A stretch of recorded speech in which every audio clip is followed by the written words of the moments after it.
Here we go. And welcome everyone to our afternoon's meeting here on Canvas Analytics. We're going to learn today how you can find out what your students are doing in your course, how well they're doing, how much time they're spending, what they're looking at, and what they've turned in, what they haven't, and so on very quickly. There's quite a good set of analytics in Canvas that are available to everyone. We had to buy an analytics package with Blackboard to get much of any kind of information out of the system. It never really worked for us very well. But Canvas analytics are quite easy to access. They're quite useful, and they're pretty easy to use as well. As I said earlier, we'll probably only need a half hour, 45 minutes for the presentation today, and after that I'll be happy to take general questions on anything. For the duration of the presentation about analytics, though, I'd like to stick to questions about analytics in Canvas. But there'll be plenty of time after that, I believe, to answer general questions as well. So I'm going to be sharing my screen most of the time. So let me go ahead and do that. Here's our outline. We're basically going to look at analytics at the course level, summary analytics for the entire course, and at analytics for individual students. You can tell an awful lot about what individual students are doing in your course using these analytics tools. That's fairly simple. I'm going to start off in a course that actually has some analytics in it. It has a lot of data in it. And that's our currently running online faculty certification course. I won't expose anyone's personal performance in the certification course, but we can look at some summary data there. When we start looking at data at the student level, I'll move off to another course where the only students are imaginary students. It's easy to find and remember, chime in, unmute yourself, chime in when you have questions about analytics. It's easy to find the analytics tool, or to get started with the analytics tools in Canvas. You can just go to your home screen where you first enter the course and look in the task menu over here on the right. There's a button marked New Analytics, as opposed to the older analytics suite that was in Canvas last year. You may also see a new analytics link in your course menu. Your students will not see that. We do not have student analytics turned on. Not quite sure why. But there are some analytics that students can see only concerning their own performance, not anyone else's. But those aren't turned on right now in our system. So let's go to the new analytics link there and click on it. And the first thing we see is some summary information about this course. We have three tabs across the top here. We have course grade analytics, activity, weekly activity analytics, and then analytics for individual students, which I won't look at in this course in case anybody's in there right now and doesn't want their grades exposed. Though, as you can see here, the grades are not so bad in this course. This is we start off with course grade analytics here. And the average course grade, it tells us up here at the top, is 96.04%. And that even includes the certification statement down here, which is designed to have a grade of 0. The 0 just indicates it's been completed. So we're seeing some fairly high grades here. What we are seeing here is the average grades for each of the assignments, each of the gradable items in the course that are listed here along the bottom. You can see which one is which by just mousing over it. These are all the things that you get a grade for in this course. And here's the average grade for each one of those. Again, a little bit of grade inflation there, maybe. We try to be very generous with our grading in this course. If you meet an acceptable standard, you're pretty much going to get full credit. So right now we're displaying all gradable items, but we can pick the type of assessments or gradable items we want to display. For instance, if I only wanted to look at the assignments, the homework assignments in this course, I could do that. Then I can add the graded discussions and the quizzes. So if you're interested in the student overall summary student performance on a particular type of assessment, you can select that. If you want more detailed information about any particular assessment, you can just click on the little blue dot that represents its average. You said, come on.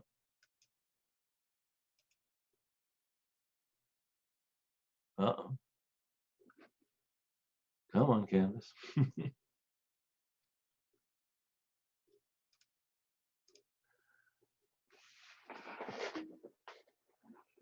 I don't. There we go.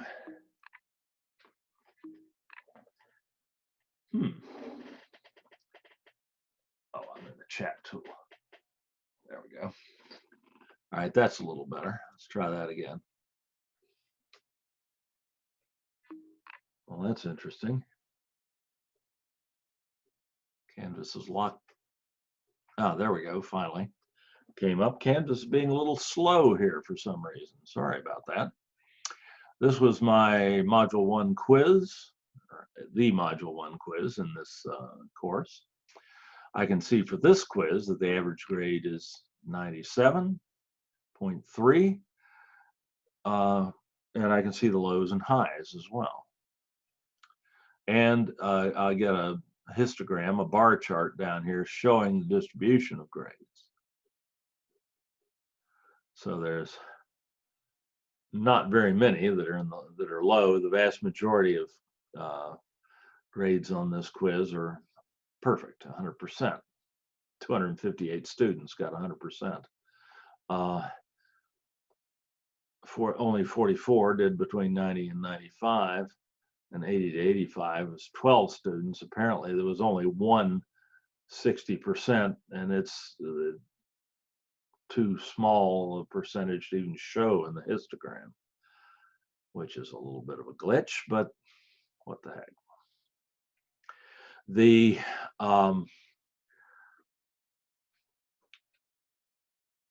This is, of course, useful information on individual assessments to see how, so you can see where the students are doing well, where they're not, on a summary basis. And all throughout these analytics tools, you're going to have these little envelope icons, which allow you to message students who meet certain criteria associated with what you're looking at here. For instance, if I click on that Message Students Who button there, for this quiz, I can message students who maybe made less than 70%.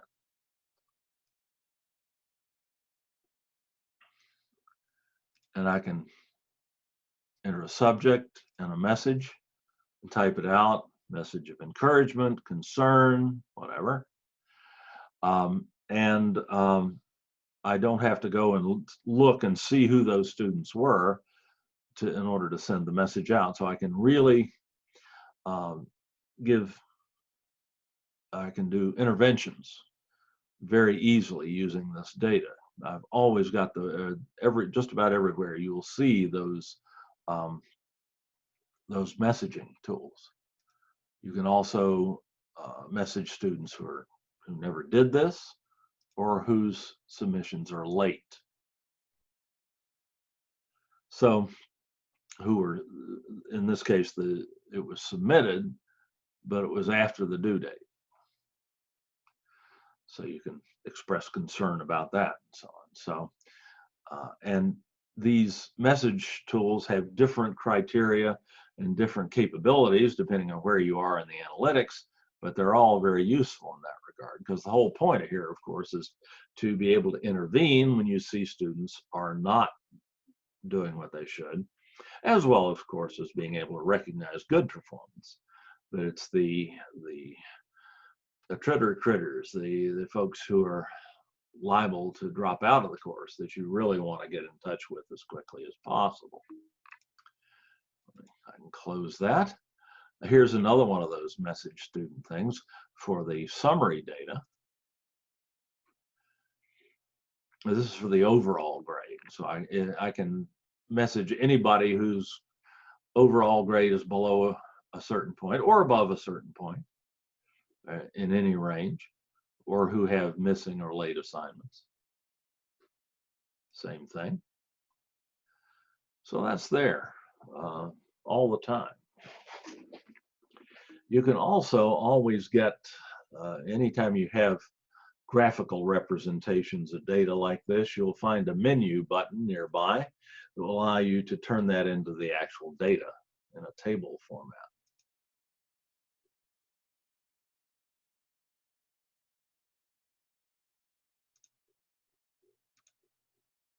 So we'll keep the graphical display for now. So that's the first screen that you see, but only the first one, average course grade. Now let's look at weekly activity, online activity. This gives you an idea of whether your course is being used or not, whether students are logging in and actually interacting with the course. This course began back around the first of the year, actually back in December.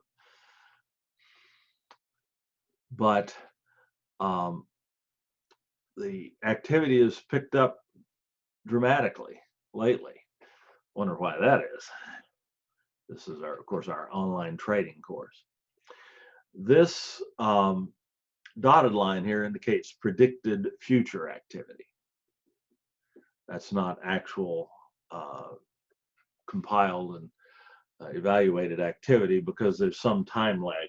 This is a very resource intensive process on the Canvas servers, so there's always a little bit of a lag for summary data like this being reported.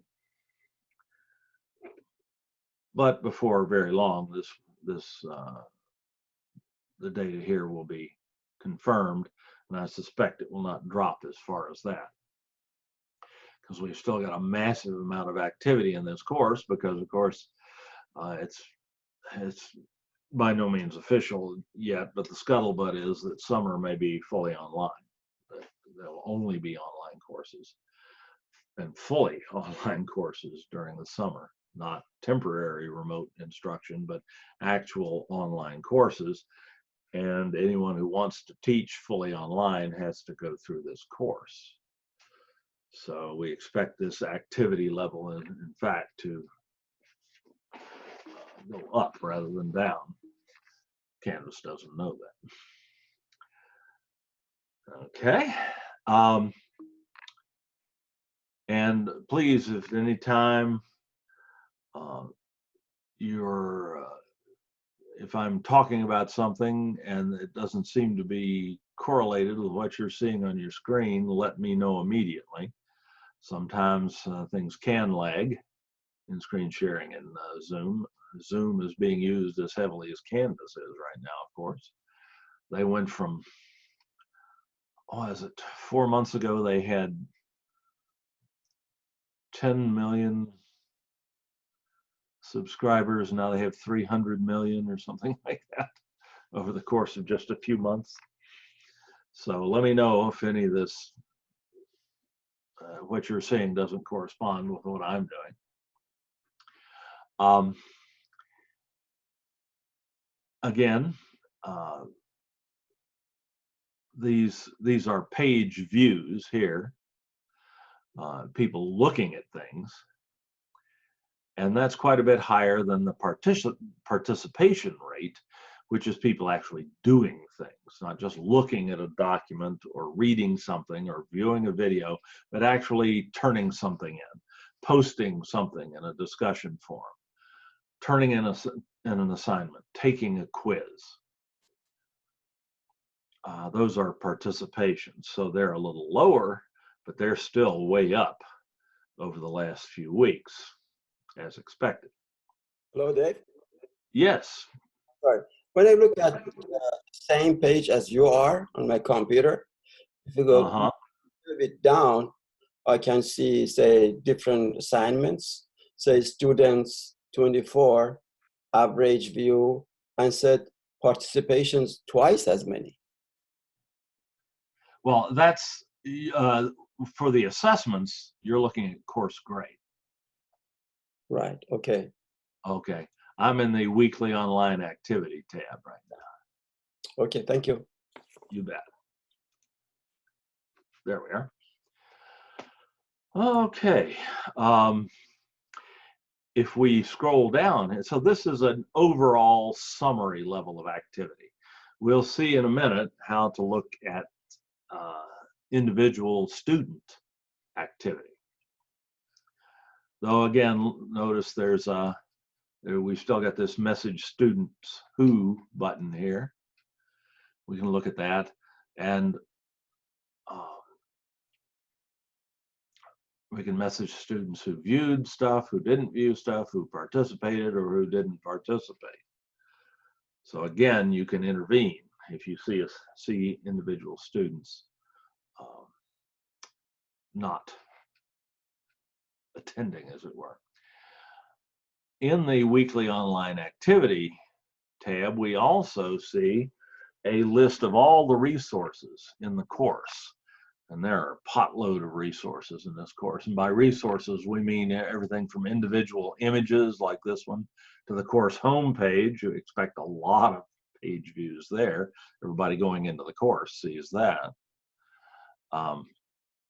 And these are individual elements and modules. There's 15 pages of this in this course. Whoop. And eventually it will bring up individual students as well, and I don't want to show that here. But you can see the number of students who viewed something, the number of page views, 13,000 page views on the home page in this course over the duration of the course, and the number of participations. Well, there's no participation possible on the course homepage. It's just information. But we get down to things like quizzes. We see the levels of participation in different assessments and so on, where people have actually taken them or turned them in or whatever. So you get a pretty good view of who is doing what here. And I'm not going to go to that students tab in this course. Questions about that so far? Let's see here. Looking at the chat tool. Yeah, we can talk about that background a little later, Rodney. I expected some questions on that today. That's a new toy in Zoom, a relatively new toy. All right. Okay, on that. So you can come here and get lots of summary type information about how your students are doing in the course. But really, you're more interested in often what do the triple dots go to? This little menu button right here, I'm assuming you mean Veronica. That is a menu that allows you to change the chart options. Like if you want a data table instead of a graphical view. Okay. Great. Thank you. You bet.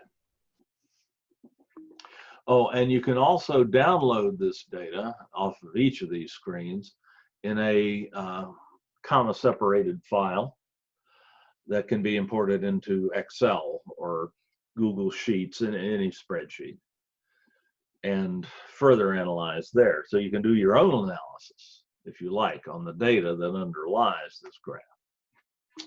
Where is that found, Dave? Right here, the download is right here, the little down arrow. Oh, okay. Thank you. Are you seeing that okay? I can see it, yes. Oh, good, good. Your mouse pointed to it. Yeah. I just wanted to make sure it was showing up on the screen. Let me, I should always remember to do what I just did when I'm sharing my screen so that folks who are attending on a mobile device don't lose part of the upper right-hand corner of the shared screen to a little video window that is sitting up there. Though you can, no, you can't do that. Okay, never mind. So that's why I'm compressing that a little bit. If you have any trouble seeing anything that I'm sharing, there's a View Options button at the top of the screen, at the top of the window in which you're seeing my screen share, and you can use that View Options to enlarge what you're looking at. You can fit it to your window so that you see as big a, you see the full screen share as big as you possibly can, or you can use higher levels of zoom and then just click and drag and move the window around that you're looking through to see the data in a more magnified way. Also, it's a good idea to maximize the window that you're seeing this in, your Zoom window, so that take it full screen, and that will make everything clearer and bigger and easier to see on the share, because in some of these screens there is of course some fine print and things like that that may be difficult to see otherwise. If you're on a mobile device like a tablet or a smartphone, you can pinch zoom in on the screen share by putting your thumb and your forefinger on the screen and spreading them apart. And you can zoom in that way and see things larger. But let me know if you have any trouble seeing anything, and there are some things I can do to make it a little bigger if need be too. So let's go to another course now where we can actually look. Let's see, is there anything else I could show you here?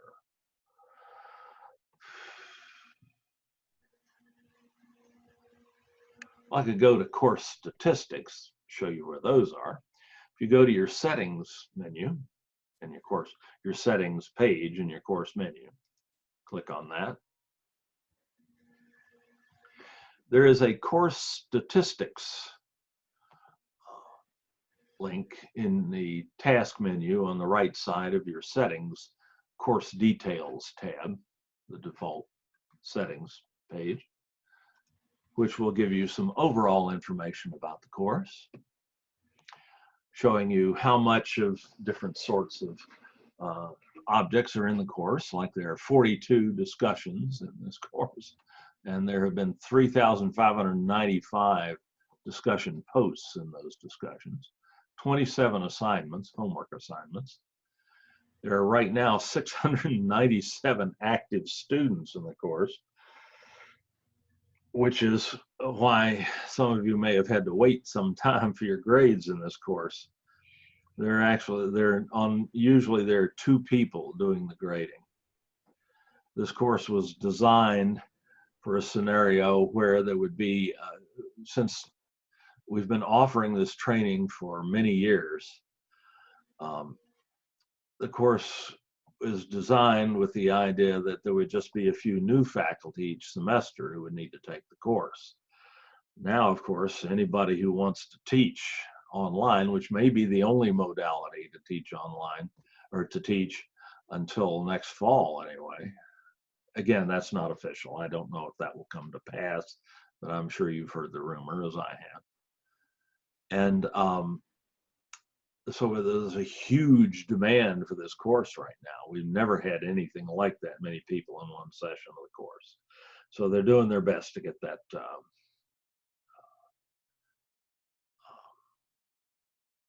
cleared up. Oh my, Carol, you're saying you can't hear me. I'm sorry, I'm pretty sure I'm transmitting. Let me double check. Yep, I am. And everyone, so it looks like I am sending audio.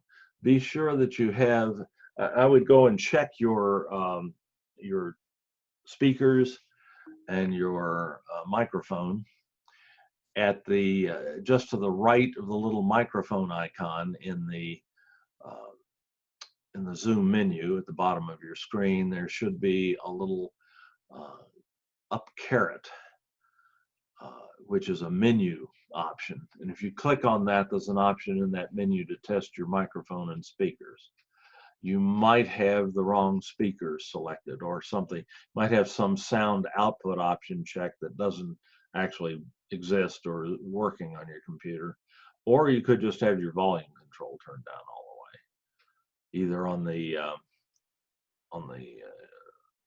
in the software or a physical volume control.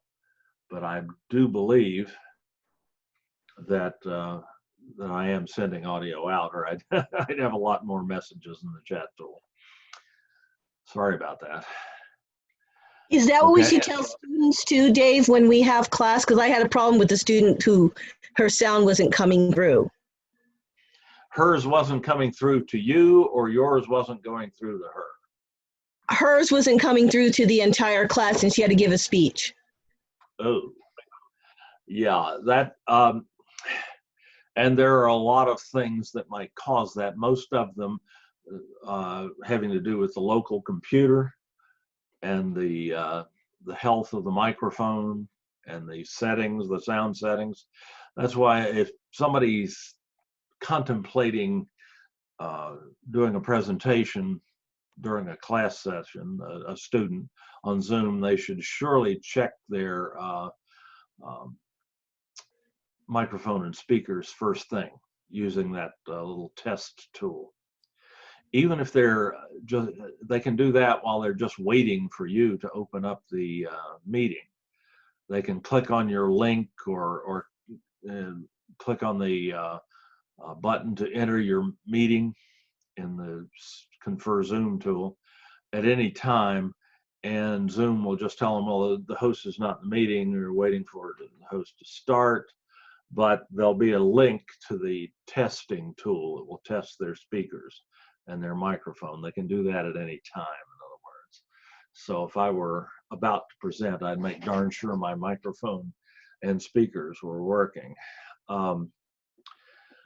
There's not a whole lot you can do to troubleshoot it for them online, unfortunately. Something you can do if you have time in advance of the main part of a Zoom meeting is you can ask the student to share their screen with you.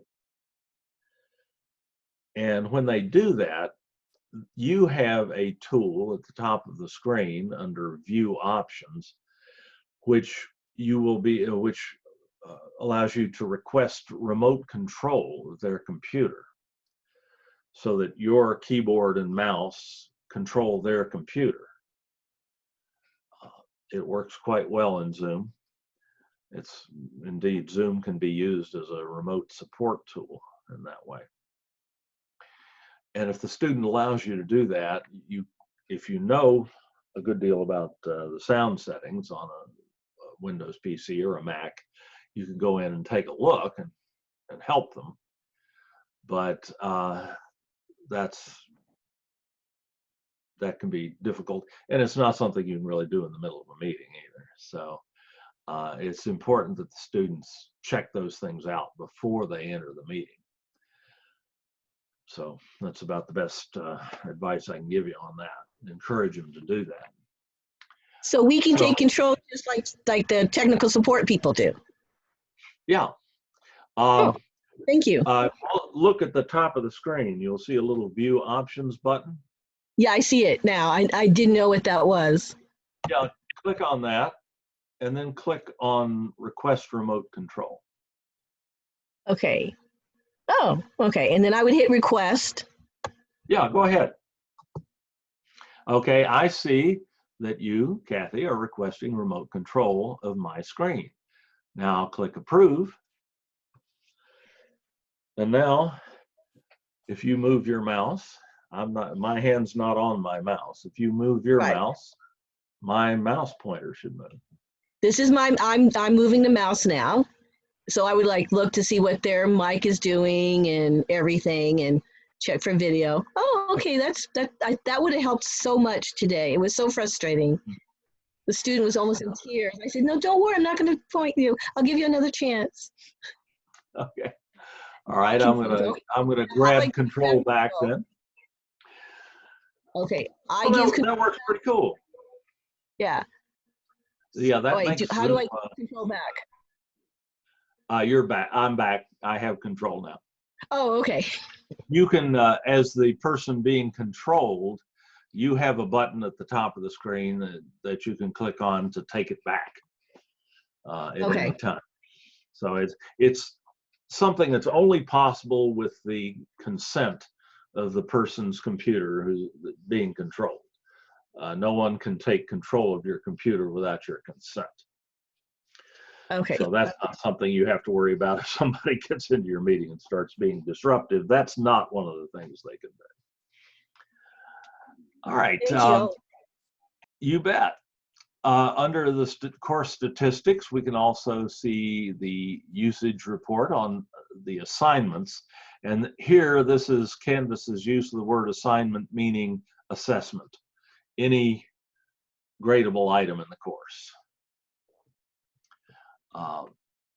And it's listed by submission type. There are apparently 2 assignments that are done by file upload, and there are 274 submissions there. 3 assignments fulfilled by text entry, then a website URL, 9 of them, and a quiz 4, and 7 discussion topics. And there are 1,457 posts among the 7 discussion topics in this course, or for a total of 4,442 submissions for assessments, which gives you an idea of why the grading takes a while. I don't want to look at the individual students here. You can also see, this is something useful for you to see if you're wondering about how much of your file space that you're using. This course has an allotted file storage of only 250 megabytes because most of the content is located outside of Canvas and just linked to from within Canvas. There are a total of 10 megabytes, 26 files, taking up a total of 10 megabytes of file space, and then 4 media files. Those are media, in this case includes still images, video, and audio. And those are obviously from the size of them, those are all just pictures. So this course is actually using a relatively low amount of disk space, but this can tell you if you're getting close to your file storage limit in your course. It's the easiest place to find that information. So this was all course statistics available under settings and course statistics in the let's go to settings here. Course details. There are the course statistics links in the settings, the course details tab under the settings menu in the course menu. All right, now let's go and look at a course where we can look at individual student data, because these are not real students. Let's see, where did I put that one? One thing you'll note if you have a lot of tiles in your dashboard is that Canvas does move them around from time to time, depending on how often a tile has been accessed. It tries to put the ones that you use most frequently higher up in the list. Okay, let's go to our new analytics here in this course, and this is just activity by test students. You should forgive the term dummy students. And here's the same basic information we've seen before. We see a lot more variation in course, average course grade here than we did in the training course. Indeed, the overall average course grade is only 50% in here because some of these test students are apparently not doing a great job. But this number gives you some idea of how things are going in your course. We've the weekly online activity, same basic idea. Resources,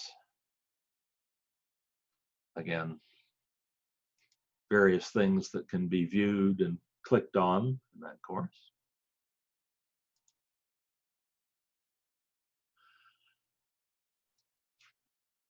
And you can see how many students have accessed a particular item. There are only 7 or 8 students in this course, so that's pretty high. How many times it's been viewed and how many times it's been participated in. That is, where submissions have been made. We can see there was a spike of activity right around March the 22nd. I wonder why that might have been. It was right about the time we really got, things really got real here at the district vis-a-vis online or temporary remote instruction.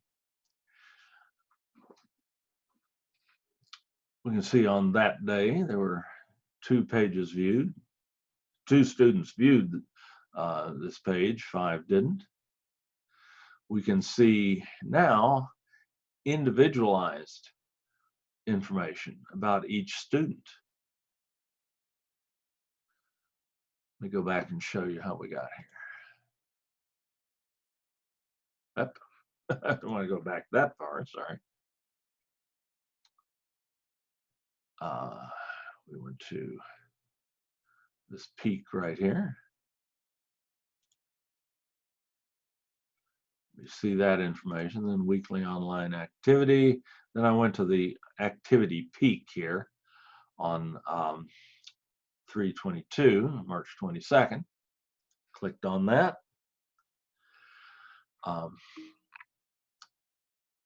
2 students actually were in here, but 5 were not that day. 1 student actually participated, 6 didn't. And here is summary information about the students over time. This is all the students that are in there, so I can't scroll down any further, but obviously this student is doing a lot more than anybody else. That's my favorite test student. Over the time period covered here, over the duration of this course, the student has looked at pages 99 times, not 99 different pages. There aren't that many pages in this course, but has looked at some page 99 times and participated 7 times.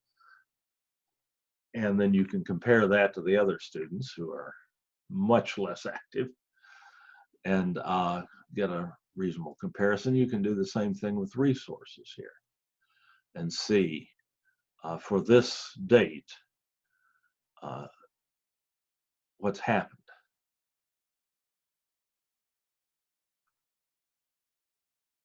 And we got multiple pages there because there were too many resources to fit on one page.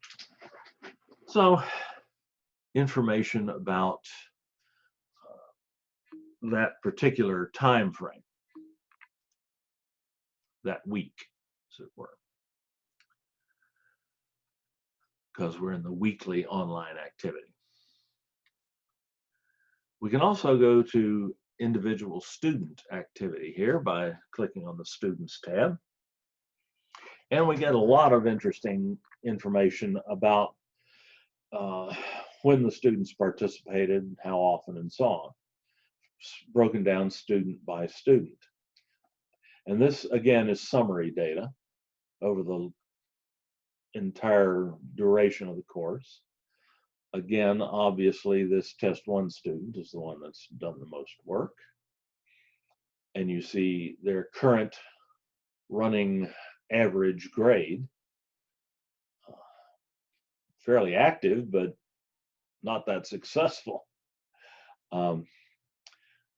Only turned in work 22% of the time, on time, 22% of the time. Well, you know, I use this as a demonstration course a lot, and that student has been in and out a lot. Here's the last time they participated and the last time they looked at something. Not necessarily, well, this last page view is almost certainly the last time they were logged in, but not necessarily. They actually had to look at something here. And over time, the students looked at pages 177 times with 16 actual participations. Remember, what we were seeing in the table before was what had happened over a particular week. This is over the entire duration from June 3rd, 2018 to April 19th, just the other day. The information after April 19th has not yet been processed, because again, this keeping up with these analytics takes so much processing power on the Canvas servers that there's a time lag in getting that processed and made available to you. So you can't necessarily see right up to the minute data on this. So that's normal. But this course has been running for a long time. Obviously, your courses won't have that kind of duration value. And like, as we've seen on almost every screen here, we have our messaging tool where we can message students who are in a certain score range or who have missing assignments or who have turned things in late. And we can intervene when we see a student falling behind using that tool very efficiently. Or when we see, indeed, we don't even have to look at individual students. We can just say anybody whose overall grade is in the range, is below, say, 70%, we want to send them a message right now. We don't even have to know who they are. We just want to send them a message and say, well, you better get in gear or there's going to be trouble. Hopefully a little more encouraging than that. So this is maybe the best part of the analytics, this messaging tool, because it allows you to act on the information you see here in the analytics. To get more information about any particular student, you can click on the student's name, and you'll see course grade information. You can see their individual submissions, the grades they've gotten on individual assessments. You can see their individual online activity. And you can see how often they've communicated with you and others. The number of times they've communicated with other students and the number of times they've communicated with you.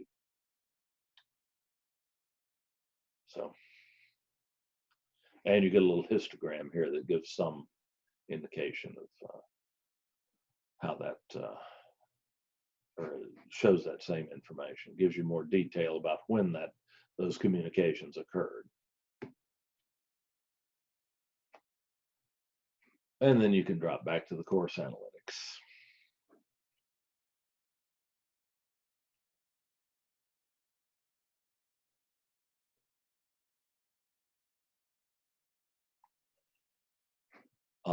Sorry, just taking a look at the chat tool.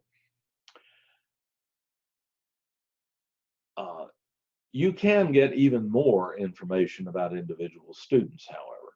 It's just not in the analytics tool, which is a little bit of a design issue that with Canvas. It would be nice to have all analytics type information in the same place, but it's not quite all under the new analytics link, which is what we've been working in so far.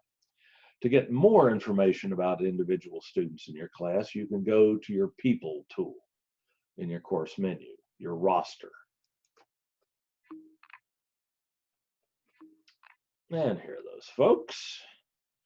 The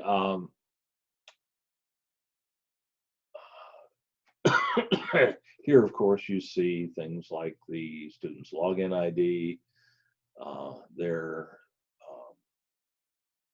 role, their last activity is probably the most useful bit of information that you get in the People tool, the last time they logged in.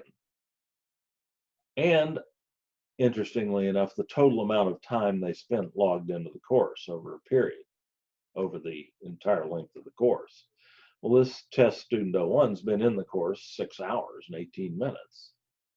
So that's pretty good. But our star students here, the little dogs, have been in the course over 30 hours in aggregate. Don't know what they were doing exactly here, but we can get more information of that nature by clicking on the name of the student, and a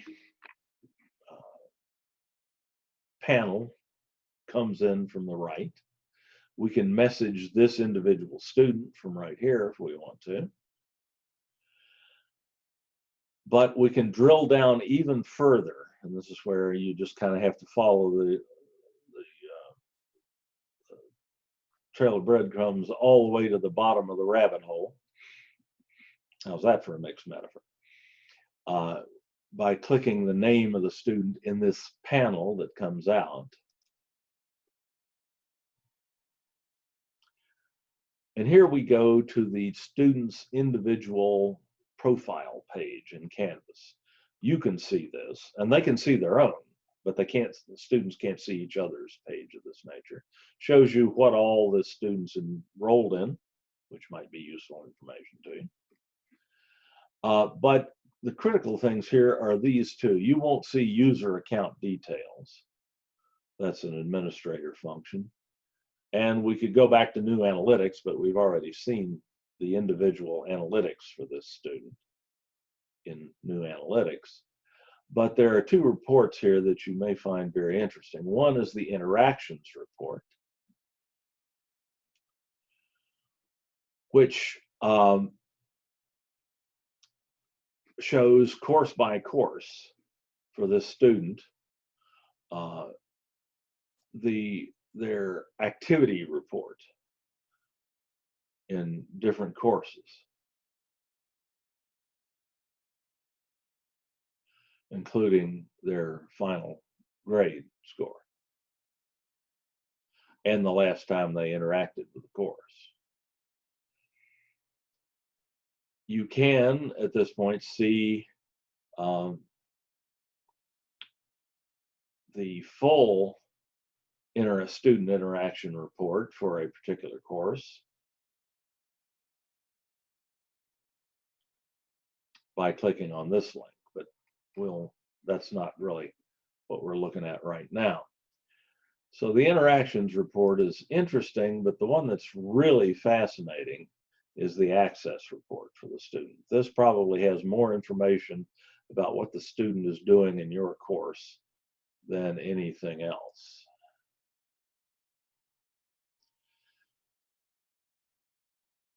Here you see every bit of content in your course: content pages, quizzes, homework assignments, discussion forums, discussion topics. And you see the number of times this student looked at each of those and the number of times they participated in each one. and you see when they last looked at them. So this is a lot of information about what that student is doing in this course. So when you see a student not keeping up, not scoring well, or not turning things in, you can go to this access report and you can get a pretty good idea of why. You can see if the student is in there and trying and just not managing to succeed, or if more likely the student is just not in there and not spending the time, not trying. So that will give you some context for any interventions you might want to attempt with a student. Okay, so that's pretty much gotten us to the bottom of the rabbit hole on analytics and Canvas. Those are pretty much the things that you can look at in Canvas and see very quickly what's happening, what students are doing in your course. I would recommend just playing around with this. There are considerable help materials on Canvas Analytics. If you go to the Canvas Guides in the Help menu and to the Instructor Guides, there's a whole section on new analytics, which is what we're using, the new analytics tool.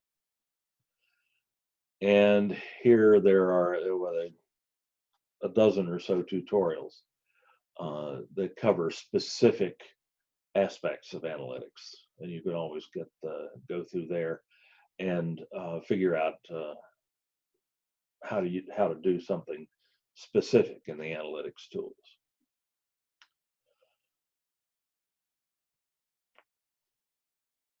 What does 1.0 mean in participate? It means one participation, not a time. 1.0 participation means one participation, not a time. The time, indications of time are, let me get out of this, go back to the access report here. These are counts of events, not time. But when we go back to the analytics and go to students,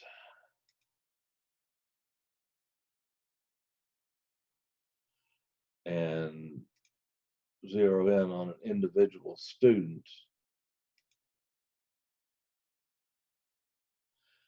and go to a particular time frame. Nope, it's not the one I wanted.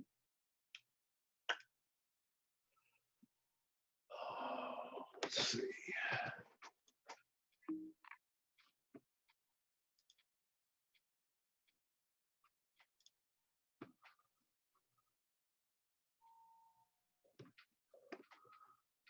Okay, let's see.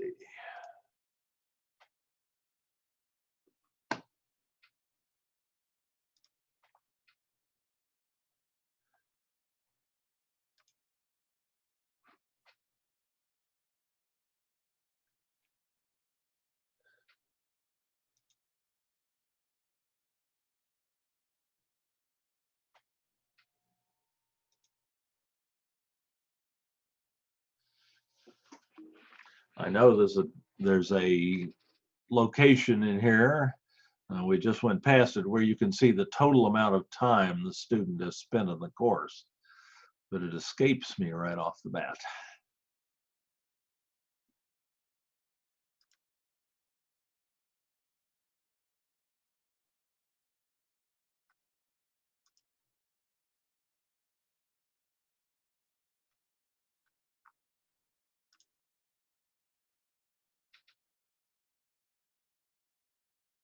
You can see last participation.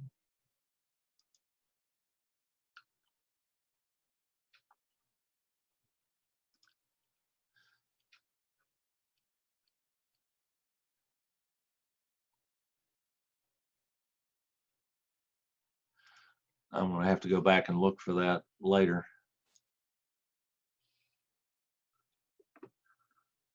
It's in the recording, but I can't find it now. Sorry about that.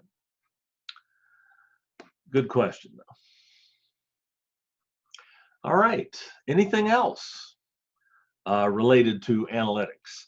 I see I've got some other questions here in the chat tool, and I'll start on those in just a minute.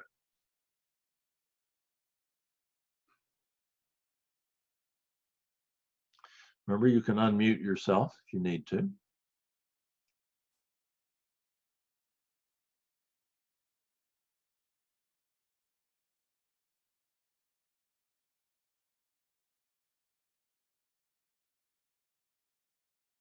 Okay, let's go ahead and look at the chat tool then. And I'll open it up now to questions about anything. Tessie, I'll help you with that test in module 1.1 in the training course in a little bit. And let's see. Sharon, you had some questions about the IPVO camera. Now's a good time for that. Thank you. Thank you. And thank you so much for recommending that. I would be just dead without it, and it's really helpful. But my question is there a way that I can change the focus on it? Right now, I've just been really working really small. I teach painting, and apparently the students can see what I'm doing. But if I work on a small picture, but what if I want to do something? Let me just get something to look at here. If I can make that thing stop twirling around.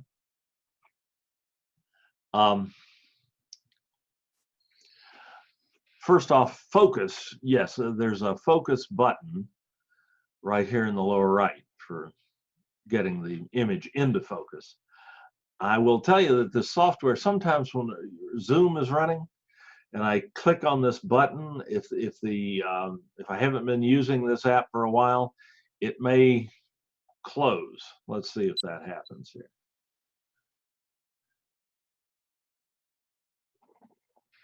So I'm seeing a picture of your camera, and you're seeing a picture of my phone, right? I mean, I was. Now it's gone back to. Yeah, it just closed. That's what I was afraid of, but that's no big deal. I can just start it again. It's a little cranky when you're using it with Zoom sometimes. Sometimes you have to restart it from time to time. With it. Also, in terms of focus, let me go ahead. You've done this. You know how to reinvert the image, right? Or no, I don't do any of these things. Oh, okay. Well, initially, because the image, the lens in this camera, and I do have an older camera, so I can't guarantee yours is working exactly the same way. But with mine, when the software starts up, the image is upside down, and I have to go to this tool in the IPVO visualizer. Yeah. Now, where is that? I haven't even seen that. I've just plugged my device in. Okay. Now I'm sorry. Thanks for the context. I was assuming the wrong thing. This software really is necessary to make full use of the camera. And they used to ship it with the camera on a CD. But apparently they've stopped doing that because a number of people have asked me about this. So this visualizer software is something you really want to have.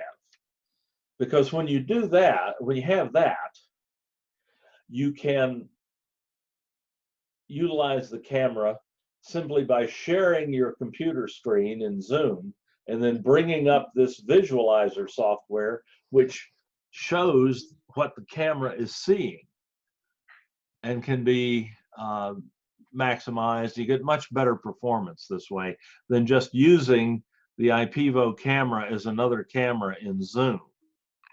Here we're using the IPVO visualizer software to just display something on our computer screen, which is then shared with our meeting attendees. So yeah, well, what I did, when I initially set it up, mm-hmm. the image was upside down like that, so I just moved the Right. camera. Oh, I mean the computer and the Move. camera, and set it the other way, and then it was fine. Right. Yeah, and that will work, though the camera tends to get in the way when you do that. Yeah, that's true. So, yeah, but on the other hand, I'm right-handed, so it's probably good that I'm not likely to hit the camera with my paintbrush, which would be something I would do. So I hear you. An occupational hazard. yeah, and like I've So learned, table to the side, using the coffee sits away. iPivo camera like this as a camera, as a webcam in Zoom. But I think you'll find the visualizer software will make it a lot more useful for you, because you have control over a lot of the things that, well, like the question you're answering here is you can fix those problems if you have the software. And so what do I do? Software is free. Okay. If I reshare my screen here, you can go to ipevo.com, ipevo.com, the website for the company that makes the camera. Mm-hmm. And they've become exceptionally popular with video conferencing systems like Zoom. Mm-hmm. Understandably, for a while there, it was very difficult to get one of these because of the demand. But they have a full step-by-step guide on setting this up to use it with Zoom. Okay. And they will give you some useful information. Yeah. My son is here, which is a great gift. Very good. Yeah. But he arrived the day before we got put on lockdown. He thought he was having a short visit, but anyway. Oh my goodness. Wow. Maroon. Yeah, he's a chemical engineer and an MBA, so I'm getting a lot of really quality help. All right. No wonder you have such a pretty background behind you there and so on. Nice work. Well, thank you. But on the iPivo homepage, if you go to this software link here and click on it, what you want is the iPivo visualizer software. Okay. And it's a free download. And you can just click where it says download now and pick your operating system, Windows 10 probably, or Mac, or a current Mac. Or you can even use it on a Chromebook. But probably it's going to be Windows or Mac. And just download the software and install it on your computer in the usual way. And they'll walk you through that process as well. And then you'll have the option to do things like I was showing you there, to run that software.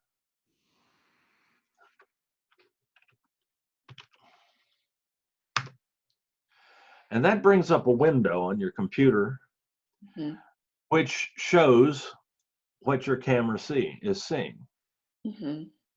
We hope. And it can be a little cranky when you're using it with Zoom. Oh, wait a minute. I think Zoom is using it right now. My bad. Webcams generally can't be shared among applications, where microphones can, but webcams can't. And I think I set, yeah, it's still set as my primary webcam for Zoom. So let me undo that, and then it should be happier. Though I may have to restart the software in order to make it entirely happy. It can be a little cranky. You just have to keep playing with it. I don't know, maybe I should just leave it simple because so far it's been. Well, if it's working for you, I wouldn't worry too much about it. But there's the visualizer software. That's what that looks like. Yeah. And I can do things like invert the image without having to move things around, so that you can actually read it. You said, well, I'd like to be able to zoom in and out. Well, you've got a zoom. If it's to set the camera up higher so I could work on a larger surface. You can always, and that is exactly the circumstance, exactly the solution to that problem. I've got mine sitting on a stack of or a container full of DVDs.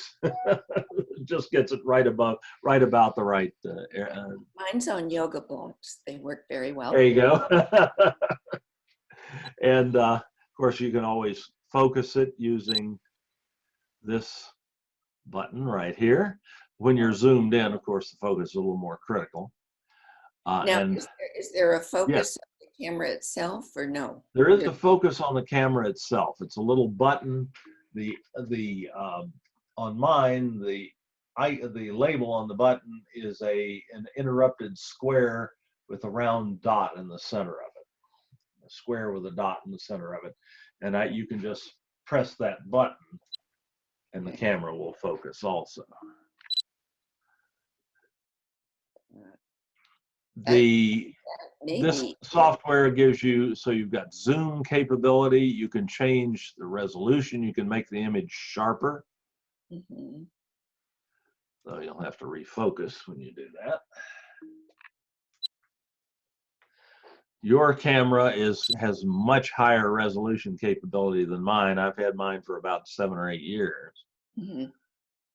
You can control exposure, make your image darker or brighter at need, depending on your room lighting condition. But that's again with the visualizer. This is with the visualizer software. You can only do this with the software. Okay. Dave, I have a question about that. Yes. I have the visualizer software, but I've never started it up. So it means that every time I want to use the camera, I would have to start up that software in order to get these capabilities. Right, right. But it only takes a second to start. Okay. And you could be in the middle of it. I don't usually start it until I need it in a Zoom meeting, and then I just start it, and the visualizer software window just pops up right in the middle of the screen that I'm sharing with my attendees, and then they can see what my camera sees. And I can make this bigger to make it a little easier to see just by expanding the window or full screening it even, so that it's even easier to see stuff. And then I've still always got the zoom in options. And the current cameras will be a lot sharper when you zoom in than this one is, because that's some pretty fine print on that, and a low contrast situation on that phone. So you can read like the fine print on the Sharpie a lot better. I get that in the window, but still, if you get in far enough, it starts getting a little fuzzy. But that's my camera, not yours. Yours will be a lot sharper than this one. Yeah, that's the limit of mine, and yours will go quite a bit higher than that. You're up to 4K resolution on that. Let's see, any other neat things you can do here that are really useful. Well, you can show, if you have multiple webcams, you can show picture in picture, and you can pick another camera. That's not the one I want.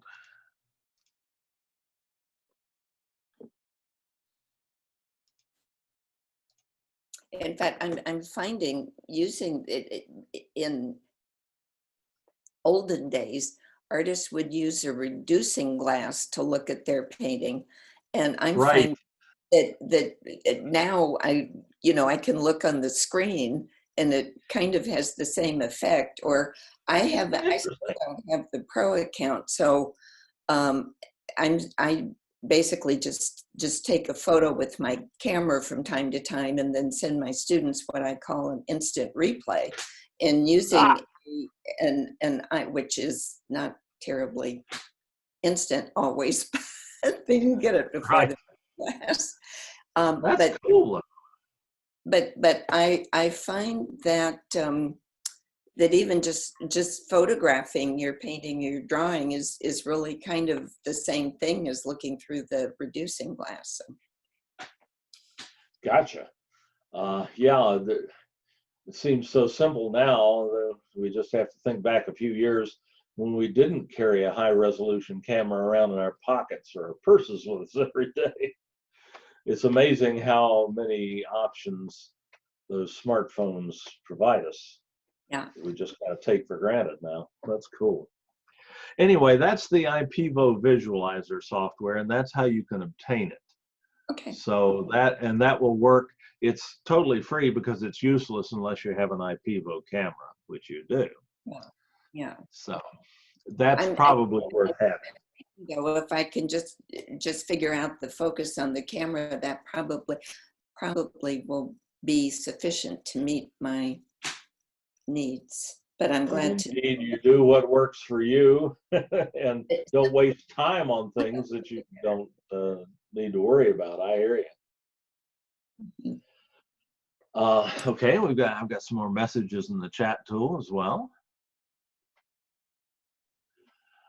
All right, we've got a question about general questions. My question is about inserting a picture in a PowerPoint presentation into an assignment. So if I'm understanding the correction or the question properly, you've got a PowerPoint presentation that has an image in it that you'd like to transfer into a homework assignment in Canvas. Is that correct? Right. Great.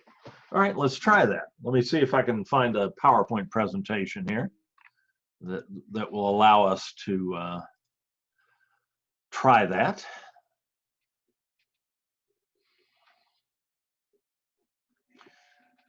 Don't think this one has any pictures in it. Let me try this one.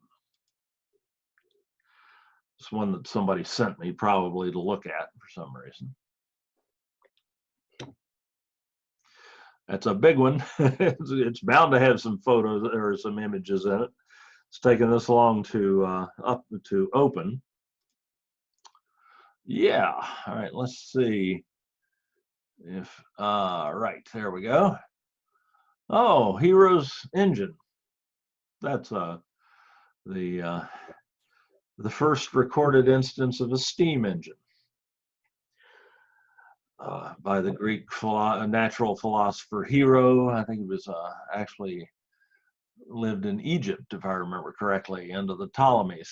And that was his steam engine, just a hollow steel globe with vents on either side. You put water inside it and heated it up and it turned it. Okay, so there's an image that we can, in a PowerPoint slide. Right. And we're in edit mode in PowerPoint. So how can we get that image out of there?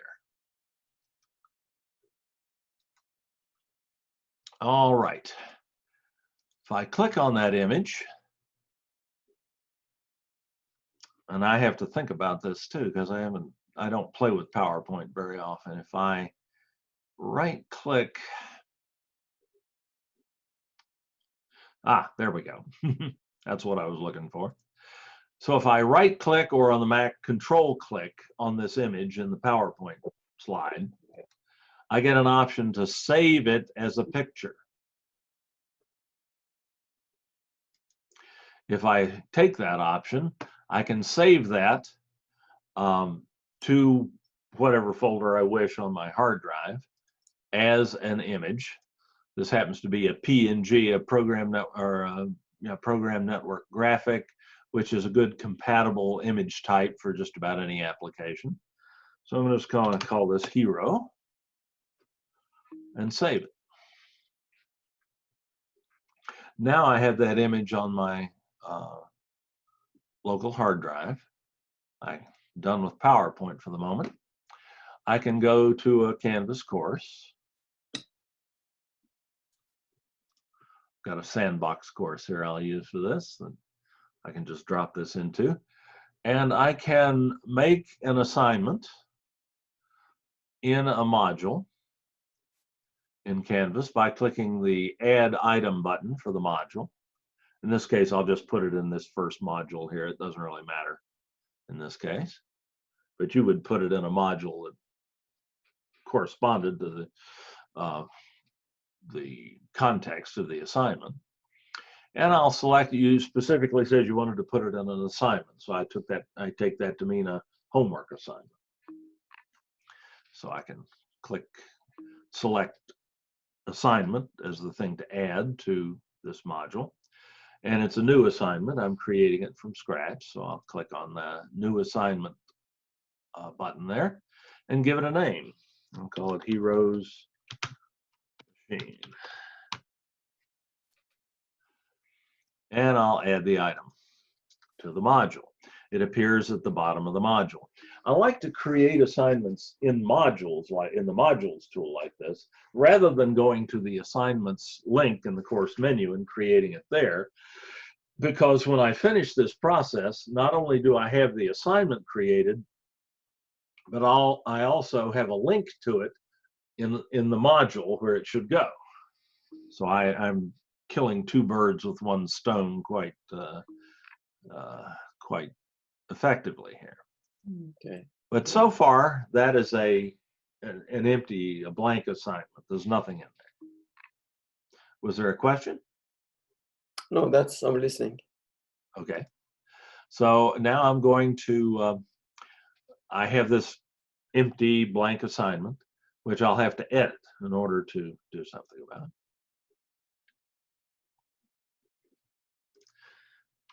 it. Let me put in a little text here in the way of instructions. The graphic below is a depiction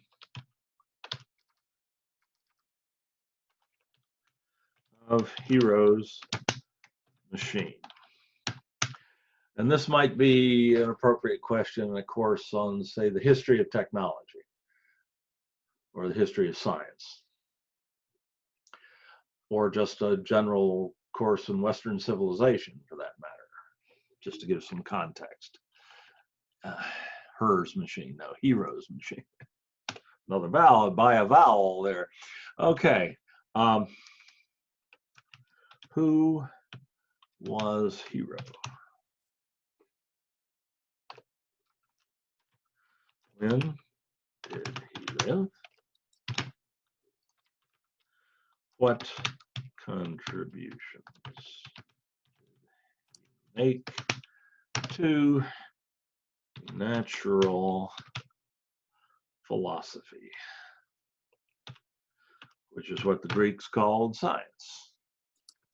And they probably spelled philosophy correctly.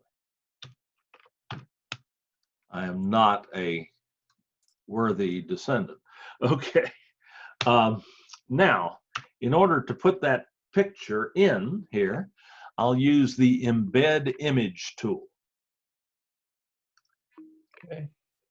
That's what you use to put static images into the course. And unfortunately, the default tab, there are 3 tabs here that you can use. You can either pull this image directly from a web page somewhere, or you can upload it to Canvas, or you can pull it off of Flickr, which is a photo sharing site, old photo sharing site on the web. Been around for all of 15 years, you know, ancient. So actually what you're normally going to do is upload this photo that you have on your hard drive, local hard drive, to Canvas. So we click the Canvas tab, and usually you're going to put it in the course files folder in your Canvas course, store it there. And when you choose course files, a button lights up here that will allow you to upload the file to your Canvas course and to insert it into this assignment instruction. We just have to find the picture.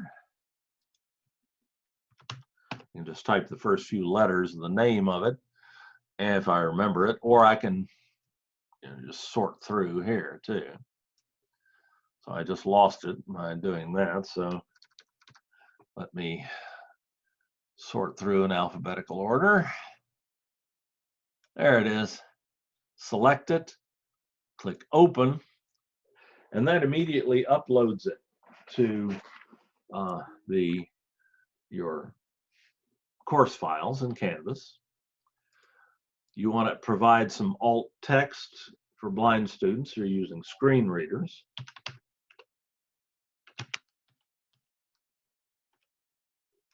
Usually called Heroes Engine, come to think of it. Tells them what the picture is about anyway. And then I can update that, and now the picture will appear in the instructions for the assignment. I'll probably want to make that a little smaller.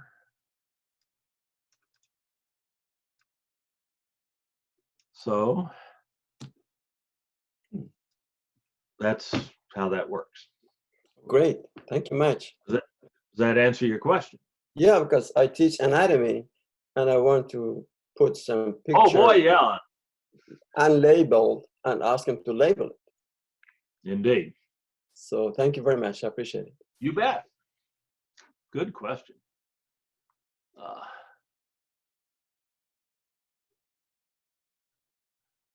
Let's see.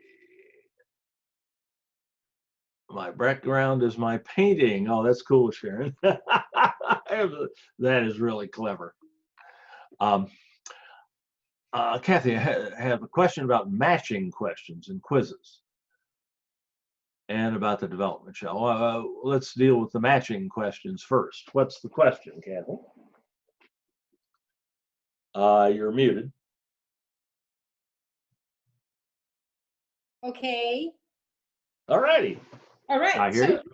the question, so I was starting a test and I went to the matching part, which I haven't done before. And the first question is, when you put the points in, suppose you want to put in 10 things that need to be matched to 10 other things. 10 pairs. Yes. Do you put those all in the same question? Now, Let's look. Mm-hmm. Yeah. Let's look. Let's go to help and guides and go to instructor guides and search. Let's see.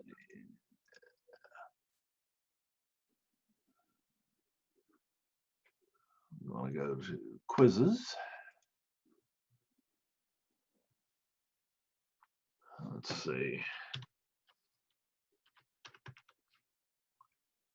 How to create a matching quiz question. Okay. It was a little hard. What I did there, in the absence of a search box here, was I did a control F on the keyboard, which allows me to search the current page that I'm viewing, and then just started typing the word matching, and it popped up. These are not organized as those tutorials are not organized quite as well as they might be. Okay, so here we go. New question and select a matching type.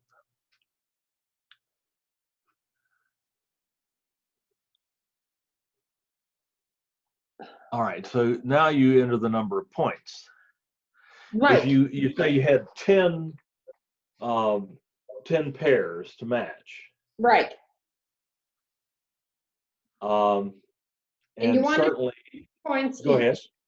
You want to make them 2 points each. Well, I went over to that what do you call it? The demo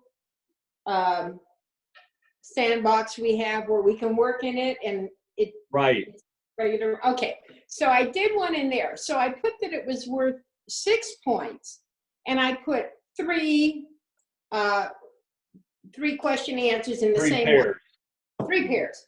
Okay, and then I made a mistake deliberately so I could see how the points work. And if it's going to be 3 pair and it's 6 points, you'd think it would grade it as 2, 2, and 2. But what it did was 2 were correct, 1 was wrong, and it gave them a grade of 3 out of 6 instead of 4 out of 6. Was that clear? Yes.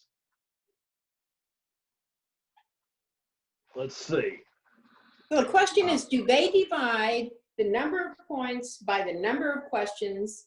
Does the machine do that? Or is there someplace I have to tell it to do that? No, I don't think you can tell it to do anything. Let's see. Let's see what it says here. Enter the number of points the question is worth. All right, we got that. Quiz point values support up to 2 decimal places. All right. Build pairs of matching values. Okay, we know that. Question the first part of the matching pair, the second part of the matching pair. Okay, you did all that, and everything worked fine. Did The all that. issue is why is it grading? Yeah, Yeah. I updated the question, went to student view, took it, and in student, and it said partial credit, 3 out of 6. Right, of course, yeah. Let's see if it gives us any insight on the grading here. Okay, create general answer comments, feedback. No, I don't care about that right now. Student view.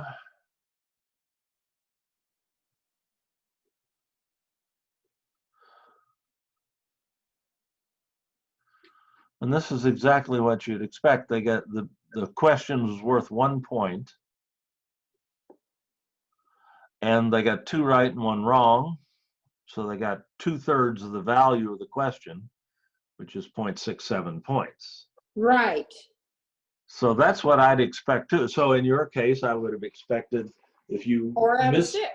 one of the pairs and got the other 2 right, I would have expected 4 out of 6. Right. And that's not what you got. No, it's not. I don't have a good answer for that. That's clearly not what's supposed to happen. Don't use matching. Well, matching questions are very nice. They are. I'll have to look into that a little more and try that. Can you send me an email with the information I'll need to find that question in the sample test that you made? And Sure. I'll go in and take a look at it and see if I can figure out what happened. That may take a little longer than we have available right now. Right. Okay. And then I have another question. Go right ahead. If I'm using that developmental shell, will things erase even if I've taken the test, taken the quiz? Okay, you've taken the quiz. And what was erased? Well, here's the problem. When I was doing it in my regular shell, I went in as I published it, went in as a student, test student, went to take it, and I had 2 questions, went to take it. When I came back, and then I saw there was an issue, I came back out of the student setting, went to unpublish it, and it would not unpublish because it said a student had already taken the test. But that test student, the ghost student, it wasn't a regular student. That Canvas treats that test student as a regular student. Oh, am I glad to know that now? So there. In order to delete that test, you would have to reset the test student. When you go into student view in your course, you've obviously figured that out. You go to your home page and you click student view in the task menu on the right. But when you go to come out of student view, before you leave student view, you can reset that student, which basically means that anything that student did while you were in their student view is rendered null and void. It's erased. So there'd be no record of that student taking that test at that point. So I could go back and unpublish the test then. Then you could unpublish it or delete it or edit it in any way you like. Good. I just wanted to get back into it so that I could rework it, you know, edit But it. understandably, Canvas is very leery about letting you do certain things to a test once students have taken it, because you run the risk of losing grades that way. And that's Sure. about the only way you'd ever be able to lose grades in Canvas, unless you just deleted them. Right. But Canvas treats that student very much like a real student. They get a line in the gradebook. They get, you can even go into discussion Right. forums and participate as that student. It's a real student account. It's just not one that you can, it's one that in effect is built into the course. Okay. But if I reset the student and go back out, then I can unpublish the quiz. You should be able to, no problem. All right. Thank you. Vicky, you had a question about matching quiz questions as well. Yeah, What was that? I'm not as advanced as Kathy. I'm not looking at I looked at it one time and it looked so complicated and confusing that I just let it go. But now I got to get back to it because I need, but I have 15 items and 15 answers. And Right. I saw someone else who made it into one question. So it was like 1 point for the whole thing.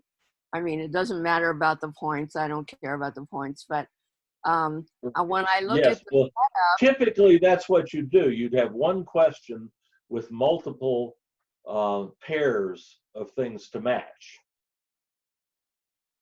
so And then the total value of the question would be, or the partial credit for the question would be apportioned based on the percentage of the total number of pairs the students got right.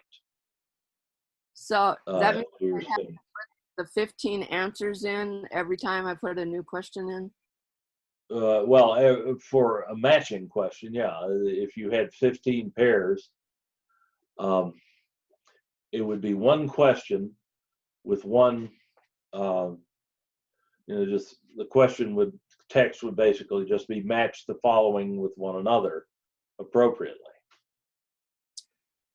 Okay, And that's how a matching question works in Canvas or in Blackboard for that matter. Okay. If you want to have, if you're asking multiple questions about the same set of data, you just have separate multiple choice questions or whatever. But if you want a true matching question, it's going to follow that format. I think probably I need to make a video tutorial on that.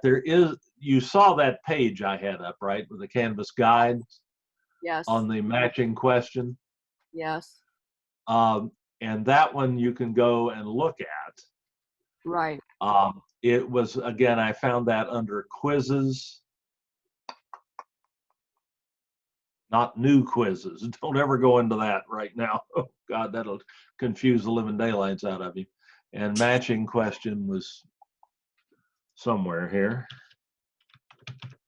Oh, 1, 2, 3, 4, 5, 6th one down. Let me put that in the chat tool. That's not that easy to find.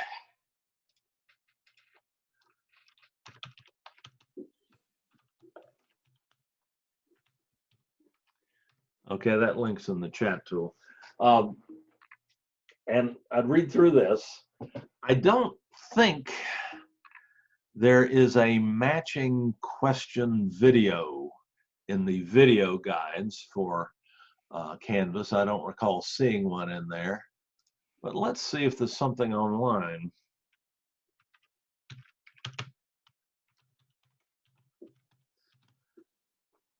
Google knows more about Canvas than I'll ever know. here, how this is probably the same, a link to the same stuff, but it's worth looking. Sometimes Canvas, yeah, that's the same help thing that we just looked at. I don't care about new quizzes. Here's from Tufts. One of these might be a video, but it's not real obvious. No, that looks just, they've just copied Canvas's thing. Yeah. May I say, Images, Dave? yes. So I have the same question about, do you have to type in the answers over and over? And the answer is, this is what I found out when I went and took it myself. The answer is no. You just put in your first thing and then it's matched, your second thing, it's matched, your third thing, it's matched. And then when you go to take the test, the drop down gives you everything on the right-hand side. For the students, will see all the possibilities, and they'll match to one of those. Then they'll go to the next one and they'll see all the possibilities, but you don't type in all the possibilities on each one. You just put the answer for each one, and then That's it'll. correct. You only have to put the original item and its match in once when you're creating the question. Okay. Well, that sounds more reasonable. Yeah. That was my question too. Yeah. See if there's anything in YouTube. Oh, yeah.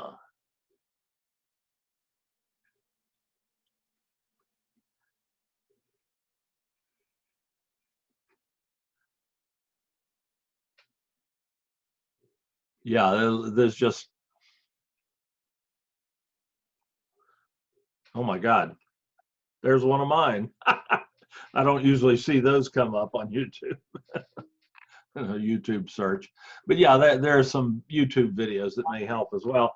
But it sounds like this is a really good subject for a tutorial. So I'll put that down on my list of things to do to show how to create a matching question in Canvas, because those text and static graphics tutorials are great, quick. The Canvas guides are great, quick tutorials for fairly simple concepts. But something like this, where you really need to see it happen and work and see what it looks like to the students and so on, and see it working in real time, those kinds of tutorials have real limitations, and video tutorials are a lot better. So I'll go ahead and do that. And I'm not sure exactly when I'll get that done, but I'll get it done as quick as I can. That's one of the, thank you for the idea, because I'm always looking for new ideas for that sort of thing, and I get a lot of them from these sessions, from the questions. So thanks for the good questions. Let's see. Get back to where I was. Will I be doing a class, giving a class and doing PowerPoint presentations? Well, that's a thought. I haven't taught PowerPoint in a long time. I'm not a big PowerPoint fan, but that's something. Do you, Sharon, you think that would be, let me throw it out to the group. Do you think that would be something generally useful? Is everybody comfortable with PowerPoint, or are there things you'd like to? I don't know how to use it at all, and it does seem to be something that comes up from time to time, or it does. The PCs will say, "Oh, you can just put your PowerPoint presentation in," and I'm internally saying, like, "Yeah, right." Sure. Okay, I'll consider that. I always use it, Dave. For my anatomy class, I use PowerPoints, probably 50, 60 slides, and just explain it to them on Zoom so everyone can see it. And we are very good. And PowerPoint is also useful as a simple graphics editor in a lot of value-added ways too. I use PowerPoint when I'm creating title slides for videos and so on. So, yeah, it's certainly a valuable tool. It's useful in online web enhanced courses, and basically we're all teaching online right now, in that you can, you know, it's a great way to provide lecture type information to your students. But a PowerPoint the slides in a PowerPoint presentation are basically just talking points in most cases, if the PowerPoint presentation is well designed, especially. The slides themselves are not designed to contain all of the information in your lecture. They're just designed to remind you and keep you on track when you're narrating, when you're presenting in class, and to give your students something to hang a concept on and so on. But they're not designed to, the slides themselves are not designed to convey all the information necessary in a lecture. That is normally mostly done through your narration. So the in an online course, for a PowerPoint presentation to be really useful, it needs to be narrated. In other words, it needs to be turned into a video where you show each screen in turn and talk about it. Yeah. And that you can do in Zoom. You can, in a Zoom meeting, you can just bring your PowerPoint slides up one at a time and talk about them and run through them just as you would in class by sharing your screen with your students, of course, and showing the slides. And if you record that presentation, you can put it online and your students can view it again at any time. And it's much, much, much more valuable to them than just having your PowerPoint file with your slides with no narration. Yeah. So what I do, Dave, I download it or upload it in Canvas. So they have the PowerPoint. And Right. I explain those PowerPoint during the Zoom meeting every class. Perfect. Perfect. Yeah. Exactly. And while you're doing that in Zoom and pulling up the PowerPoint in Canvas and talking about it in Zoom, you can record that. Right. So that your students can review that recording at any time. Wonderful. So it's an exceptionally powerful technique. So yeah, they could combine the basics of creating PowerPoint slides with how to record the narration in Zoom and so on. And that would be a very worthwhile seminar, I think. I like the idea. Let me jot that down, and I'll propose that to the powers that be. Okay, next. Dave, Yes. it's Tessie. I'm waiting for you to help me. Okay, let's see. I called the helpline and they didn't help me at all. And then I'm sorry? I called the helpline and they were like referring me back to the instructor for Canvas at City College. And your name was on that, so I always enter your classes off more every day. So I thought maybe you could help me because I know the tests need to be reset. I'm sorry, I'm having trouble hearing you. I'm I having said trouble the test making out what you're saying. Can you hear me now? Better? Try that. Thank you. The tests need to be reset. For in your training course. yes, in my training course. Okay. So your name is on the list, so I listen to you every day in your classes. And great. I believe you sent me an email on that, didn't you? I sent you a text on it. I sent you a chat on it today.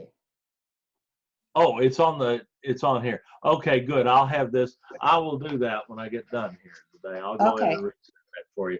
Yeah, unfortunately, one of our folks just had to leave work with a family crisis. So they're a little short-handed right now, but I'll get that. I can reset that for you. I can get in there and do that. I don't normally work much in that course, but I think I can find it. Thank you so much. You bet. Let's see. Okay, Patricia, how do I use a whiteboard in Zoom? Well, Zoom has a built-in whiteboard that you can use. It's part of the screen sharing process. So let me stop my screen share here for a second. We're back together. I'm seeing you, you're seeing me. When you go to share your screen, and again, I can't really show this live in Zoom because Zoom doesn't transmit these windows, but if I click share screen at the bottom of my Zoom menu, I get the several options on the subsequent screen as to what I want to share. And normally I just share my desktop so that you can see whatever's on my monitor. And that's what screen sharing is designed for. But I can share something called a shared whiteboard. And let me, there's my Snagit. Let me show you what this looks like. I have to I have to take a screenshot of it and then share that with you since Zoom won't do that. There it is. And let me save that.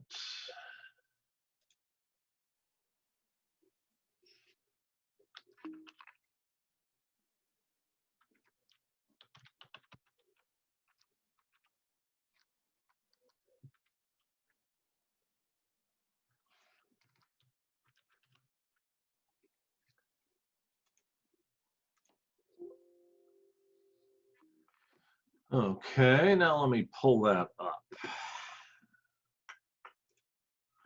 before I share my screen again.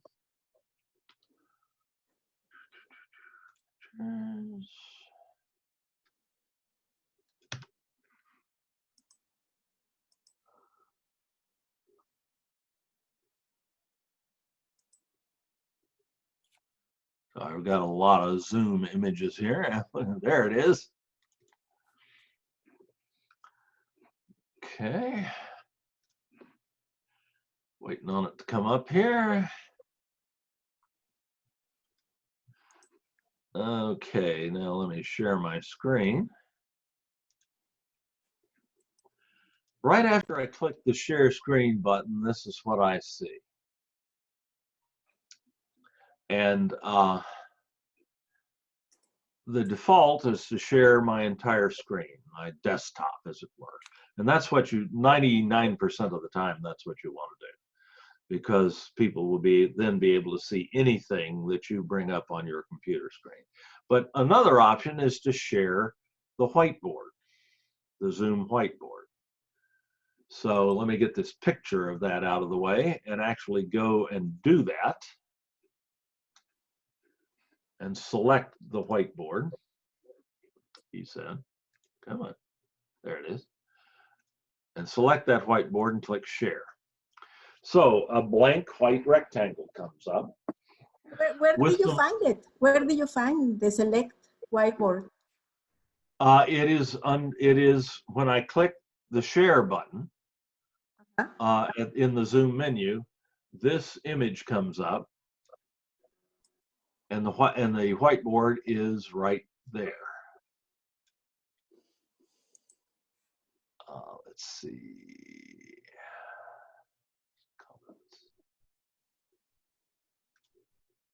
Now the whiteboard is right there.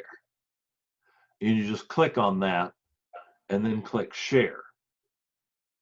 And the whiteboard will pop up to your, you'll see the whiteboard and your attendees will see the whiteboard. Okay, because I was today and I couldn't see it. I saw my desktop, but I didn't see any whiteboard there. Well, no, it's on the, when you click the share button in Zoom, when you're the host, you click share, the whiteboard option will be on the next window that pops up. Where you would normally just choose to share your computer screen, Instead, you share the whiteboard. And Yeah. it looks like this. And you've got some annotation tools here that you can use. You can draw on it. You can type text on it. You can change colors, things like that, so on.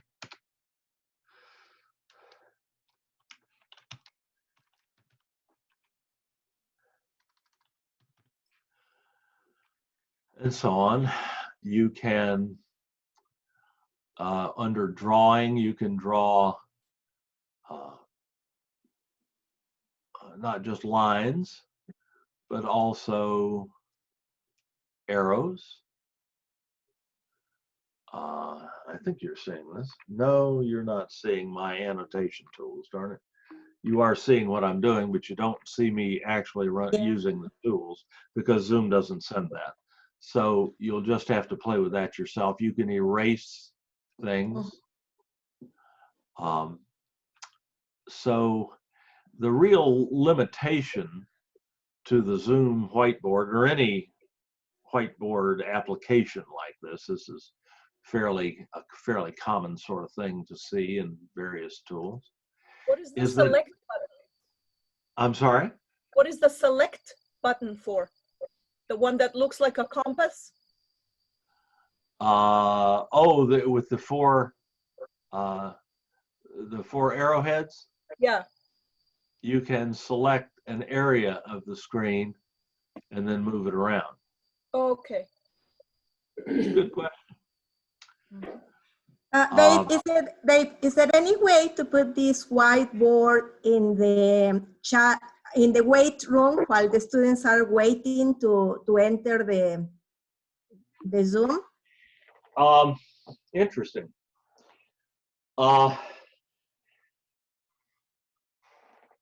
By default, in Zoom, participants can share their screens. You can turn that off for security reasons, but by default, they can do that. In order for so you want your students to be able to work on this when you're not there. Yeah, while they are waiting for me to accept them into. Gotcha. Yes, you could do that. How? You'd have to do two things. You'd have to leave sharing for participants turned on. That is the default status in Zoom of that option, to have students be able to share their screens. And you'd also have to set your meeting up to be available before you join it. It's an option called join before host. But they will not be in the wait room, right? Pardon? They will not be in the waiting room? No, not, well, if you have the waiting room enabled, they can't get in to your meeting before you allow them in. Yes. So this would not work. They could not use the whiteboard before you got into the meeting if you have the waiting room enabled. I see. But you can turn the waiting room off too. I've never been particularly impressed with the utility of the waiting room because, especially if it's a fairly large class, you spend half your time letting people in who show up late. Yeah. It just doesn't work. With these kind of sessions that we're doing today where people drop in and out, I know there are people who dropped into this meeting about 2 hours in because they knew I'd be answering general questions then. and they didn't want to hear all the stuff about analytics, but they wanted to get it. So I'm just not, I don't ever enable the waiting room. And you wouldn't be able to do what you're talking about if you did have the waiting room enabled. But you can turn that off very easily in your Zoom settings. We'll look at that too. So to change your Zoom settings, you have to open up a web browser and go to, let me share my screen again. I have a very bad habit of forgetting. Oops, I didn't mean to do that. I want to share the whiteboard again. Let's share the screen. There, that's more like it. Just go to zoom.us, press enter. The web line and the address line on your browser. Log in if you're not already logged in. I am here. There'll be a sign in button if you're not already logged in. And go to settings in the Zoom menus here, Zoom account menus. And it's not, the option's not very far down. It's right here, join before host. Uh-huh. This allows your students to join the meeting before you arrive.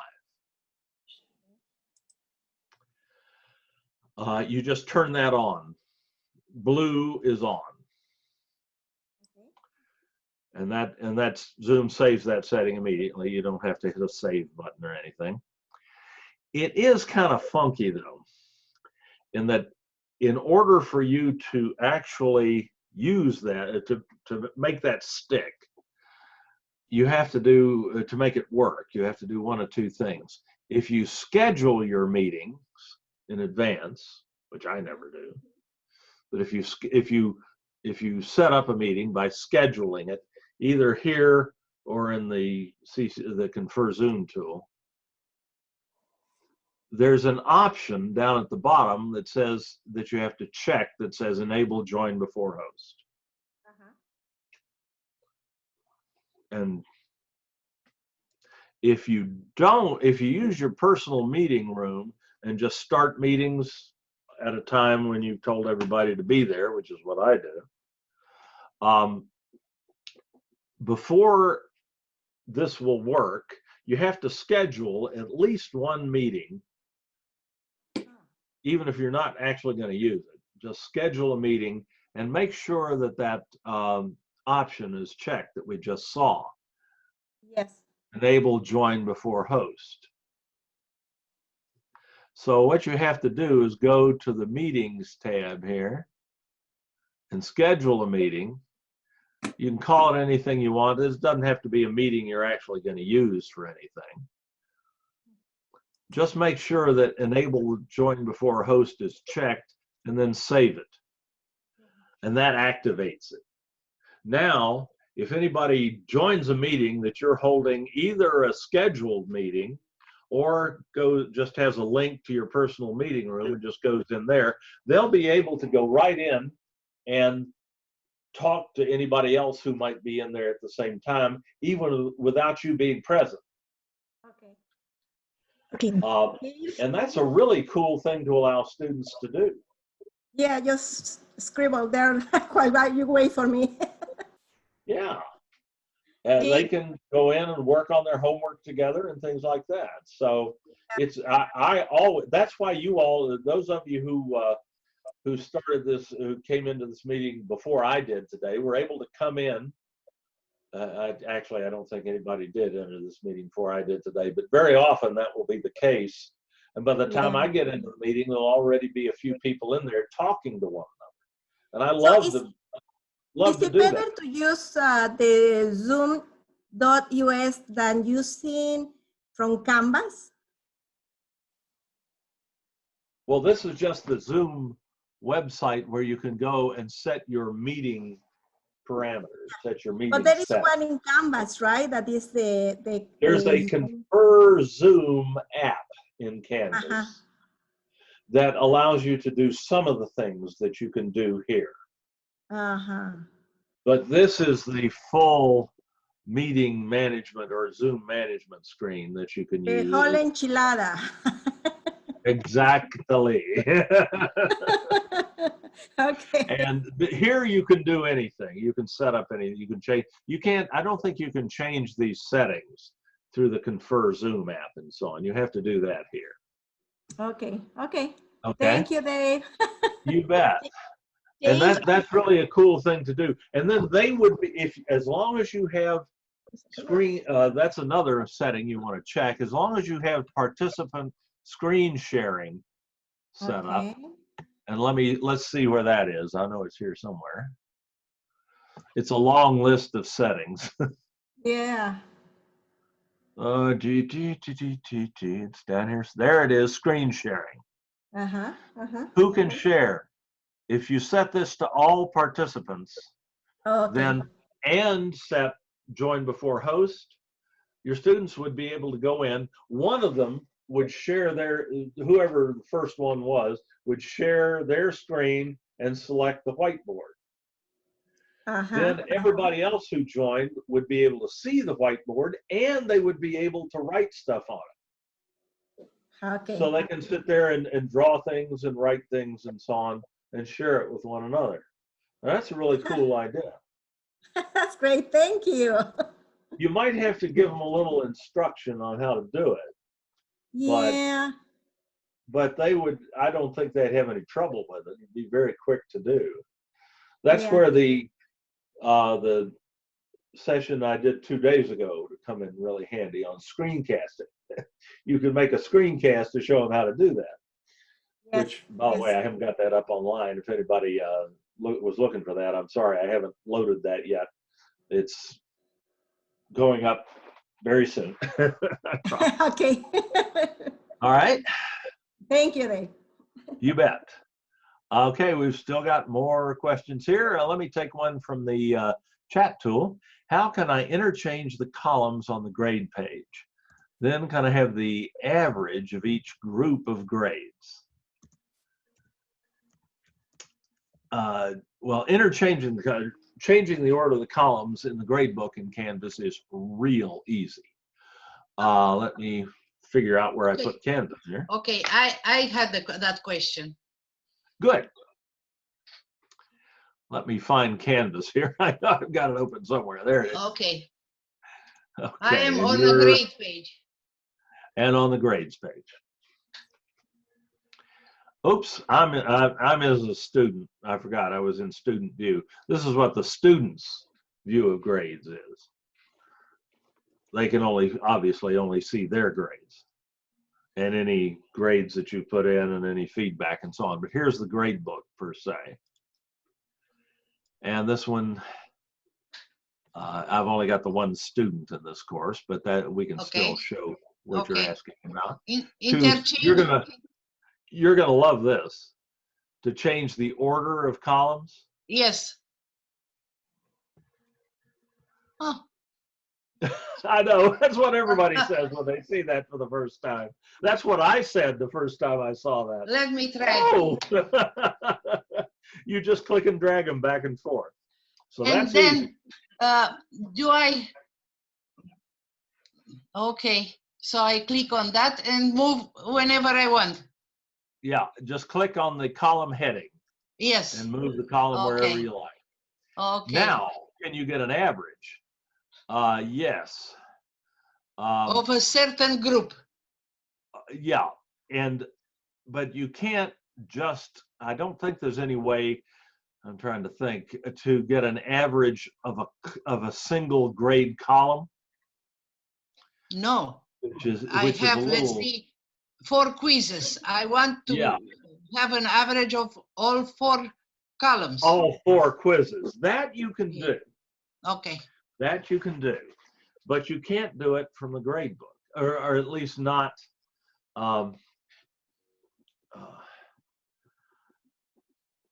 Let's see. Well, but let me clarify a little bit before I go on. You can get an average of those 4 quizzes for each student. You can't get an overall average for all students for those 4 quizzes. What about weighted average? And weighting is another question having to do with the grade book. You can, let's see. Uh-oh. Uh-oh. Uh-oh. We got a little feedback there. Just a second. Yeah. Let me... Sorry, Dave. I was going to, never mind. The problem okay, is... it's under control then. Great. It's under control. If something like that happens in your meeting as a host, you can always mute everyone and then unmute people one at a time until you find out where the problem is. But So we've got several questions in play here. First one, is there any way to get an average of those quizzes?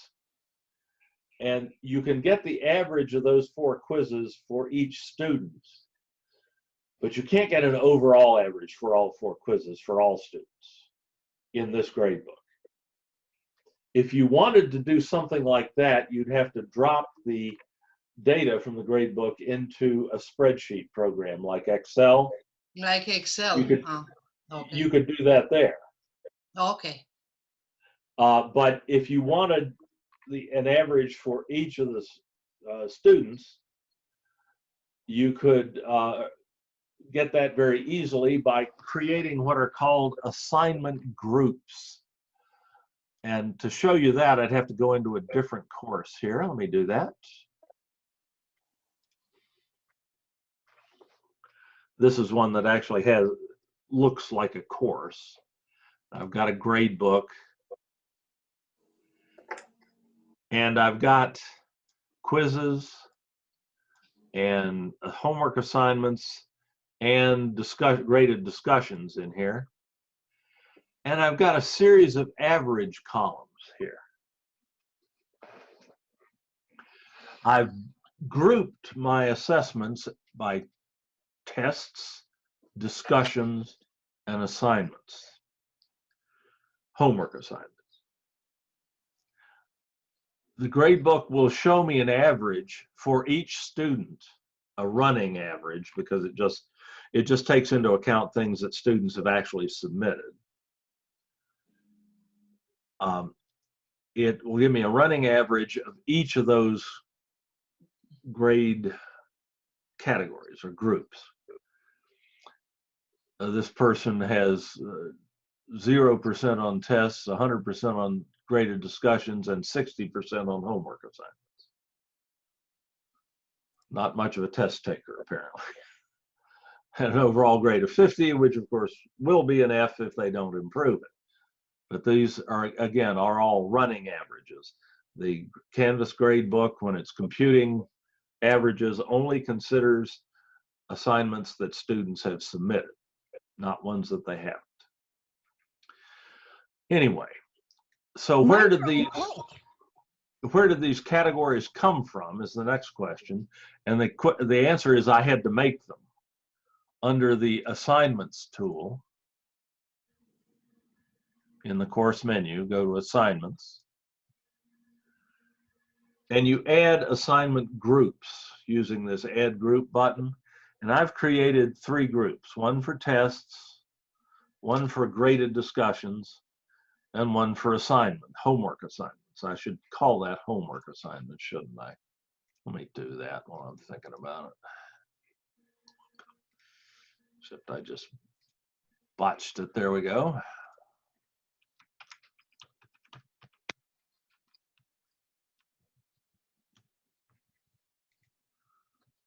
All right, that's a little clearer. Expand it back again. So, tests, discussions, and homework assignments. I moved that to the top, not meaning to as well. I created these groups, and then I just moved my assessments into them by clicking and dragging the assessments around so that they were in the appropriate groups. That's what provided those columns for me in the gradebook. So I have a running average of how the students are doing on my homework assignments, my tests, and my graded discussion. But I could have created more assignment groups if I wanted to. If you have like those 4 quizzes, you could create an assignment group just for them. Then you could create another assignment group if you had like chapter tests, end of chapter tests, or bigger tests. You could create a separate group for them, and you'd have a separate average for them in the gradebook. And you can have as many assignment groups as you like, and they can have any number of assessments in them. Like you might have a final exam that counted a certain percentage of the grade. You could have a final exam assignment group that just had the one final exam in it. You wouldn't have to have multiples. So why would you do that? Well, that makes it real easy for you to set up your grade weights. Now we're getting to the weighting issue that you asked about. If you have your assignment groups set up logically so that different assessments that have similar importance to your final grade, similar weight, are all in the same assignment group, you can set the percentage of your grade to be determined from each assignment group. The percentage weight for each group you can set up using this little menu here where you manage assignment groups weight. You have to check this box here that says weight final grade based on assignment groups. And then each of the assignment groups you've created will be listed, and you just type in the percentage that counts of your final grade. It counts towards your final grade. Of course, everything has to add up to 100. And save that. And now Canvas will compute your grades for you automatically. It doesn't matter how many points there are on a homework assignment or a quiz or a discussion forum. If that test in this case is part of my test group, it's weighted the same as all other tests. And Canvas does all the math necessary to compute the final exam. Even if there may be 2 tests in this group, maybe one of them's worth 20 points and another one's worth 30 points. Canvas, if you set it up this way, Canvas doesn't care about that. Canvas just figures out the percentage grade the student gets for each test, and then it does a weighted average computation and slaps their final grade into the gradebook in the total column at the end of the gradebook.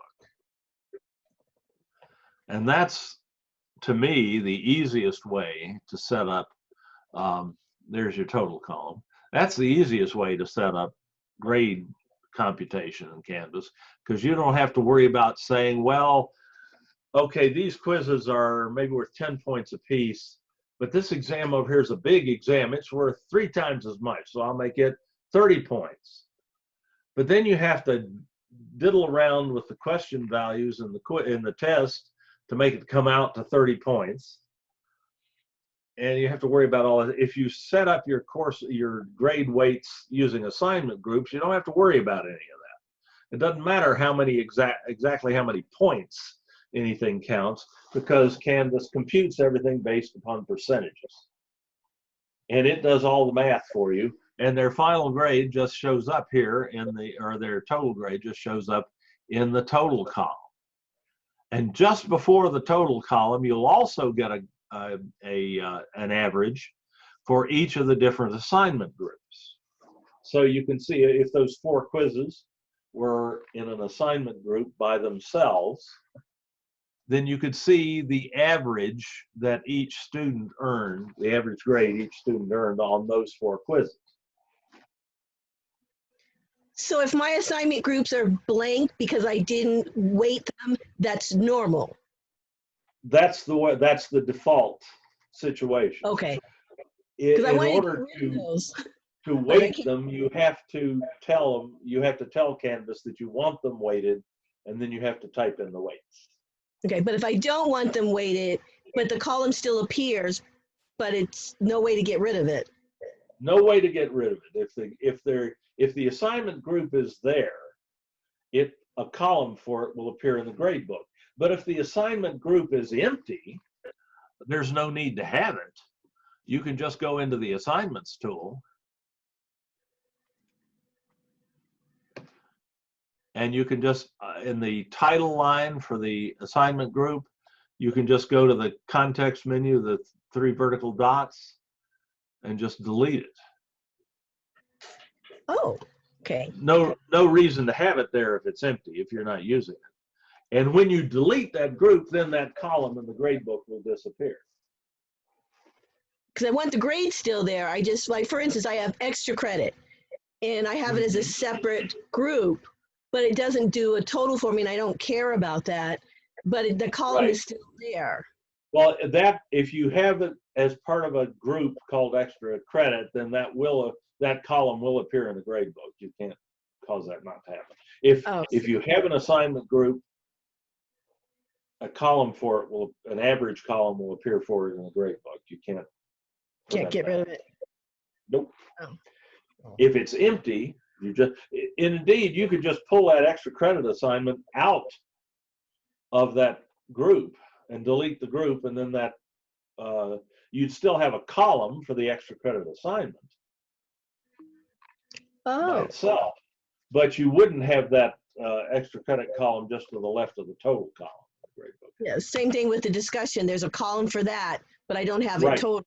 But it's a blank column, and I couldn't get rid of it. But you said I can get rid of it and not delete the discussion, the 20 discussion activities? No, don't delete those, but pull them out of the assignment groups. Okay. The trick is you're going to have at least one assignment group. Canvas won't let you get rid of all of them. When you get the course shell, you have one assignment group, and it's called assignments, plural, and every assessment, every quiz, every graded discussion, every homework assignment goes into that one group. Okay. And that will have a column in the grade book, and you can't get rid of that. Dave, I can reorganize assignments by quizzes, exams, homework, final exam. Can I do that? Or that's exactly the sort of thing you might do, yes. Okay. And you can create the groups right here by clicking on Add Group and just name it. And you can move assessments around between groups just by clicking and dragging them. Ah, easy. It is. It's very quick. It's not difficult. It takes a lot more time to talk about it than it does to do it. So Dave, if Yes. my mic is on. If I already have my groups set up and things are all filled in, lots of points, can I go back and change it to weighted now?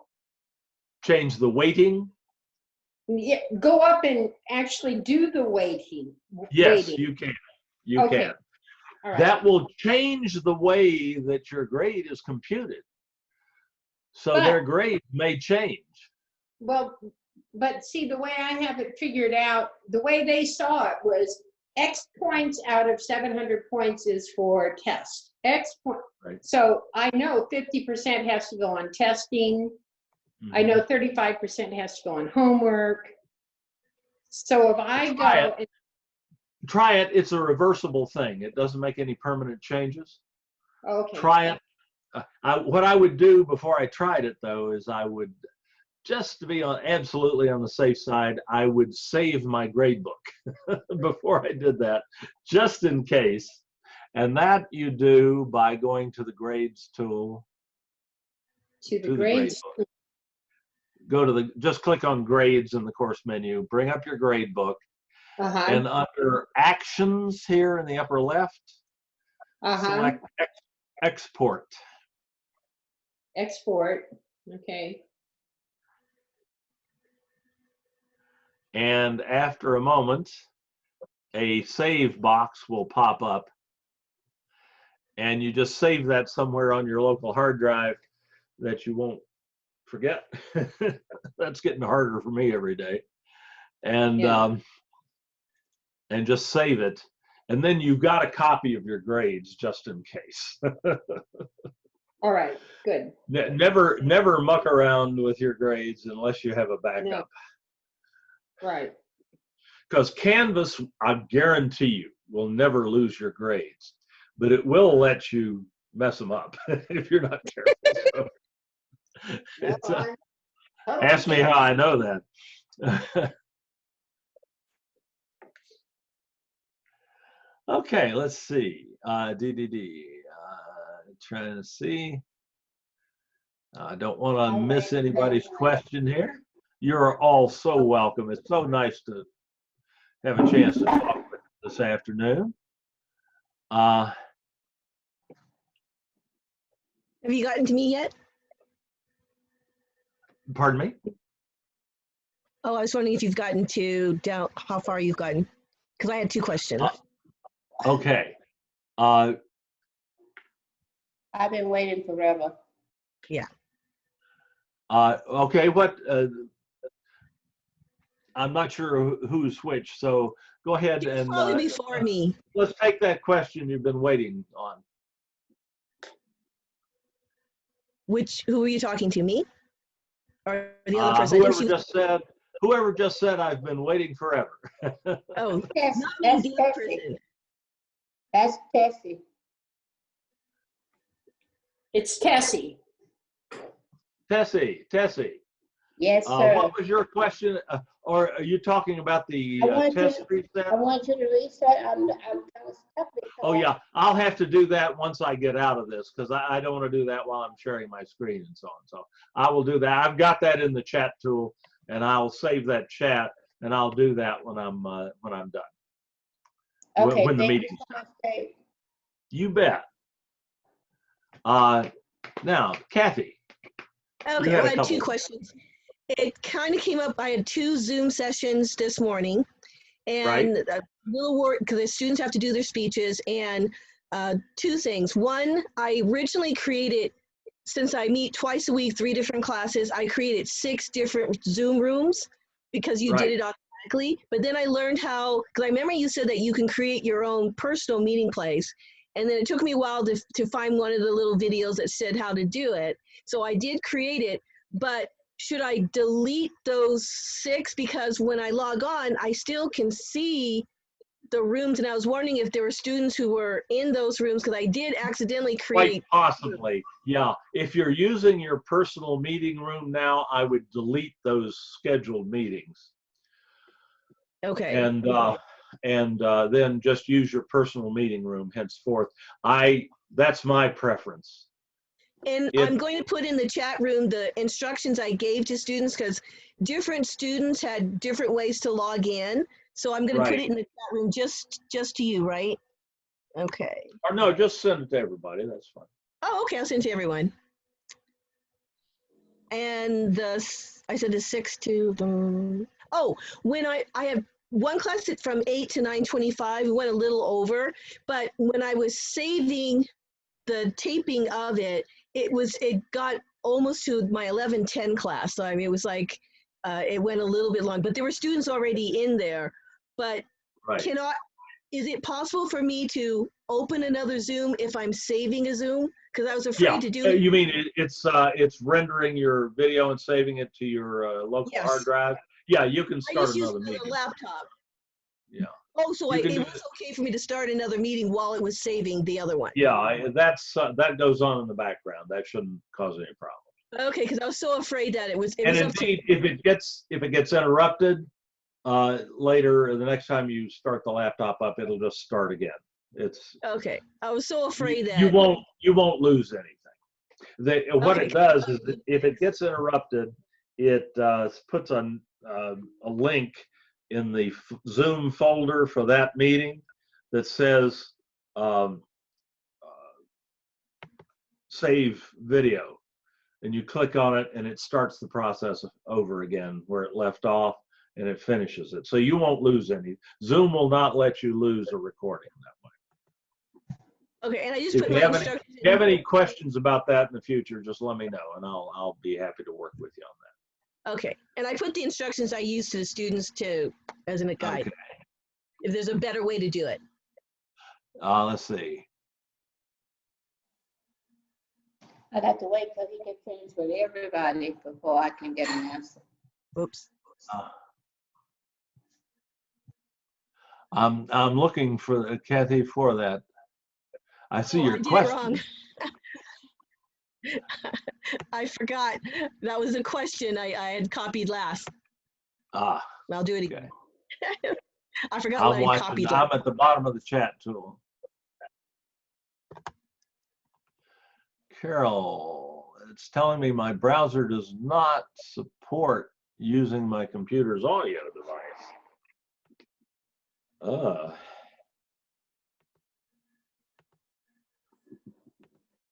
That's interesting. I'm not sure.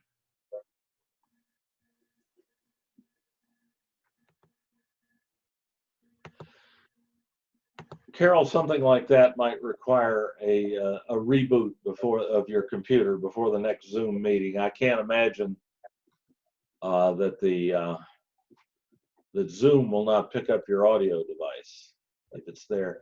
But if you have problems like that, a reboot is always the first thing to try. Resets everything to default settings.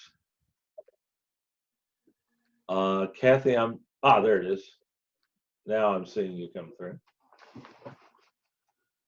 Click the link below or paste the link to your browser and then join you. And that's your join URL for your personal meeting room, right? Right. So I made 3 different choices. One is on the home page. I had the link and then I wrote my name, Dr. James's meeting room, so students could click it and go directly into it without a password.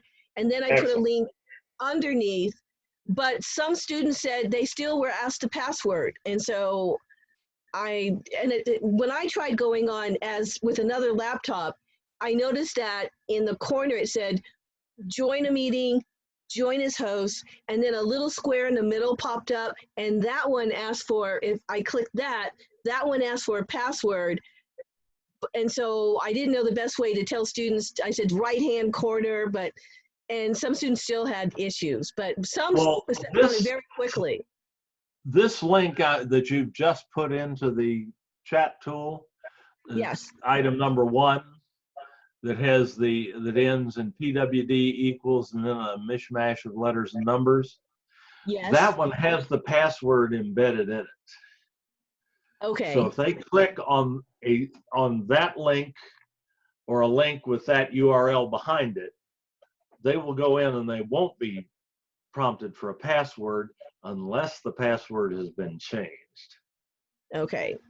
And that happened to me yesterday morning, as a matter of fact. I'll just tell you what I've done to eliminate password hassles. I've gone in and removed all the passwords on all of my links to all of my meetings. Oh, you mean like that where that pops up? You can do that? Yeah. And because it was preventing people from getting in, that's what happened yesterday morning. Zoom changed my password overnight without telling me. And as a result, nobody could get into my meeting yesterday morning.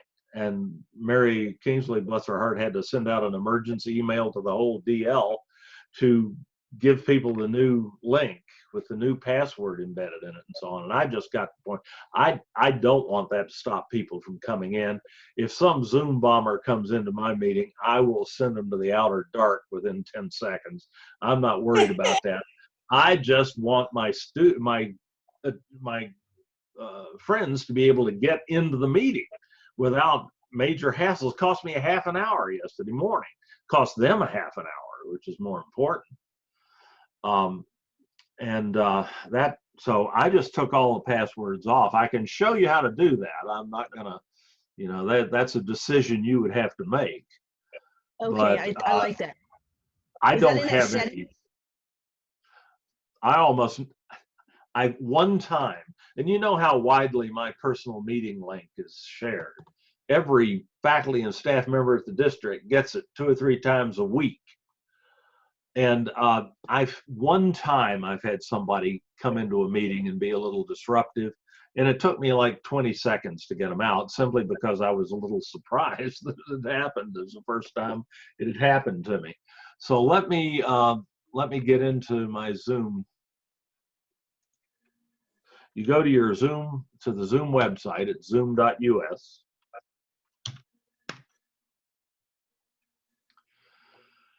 And log in.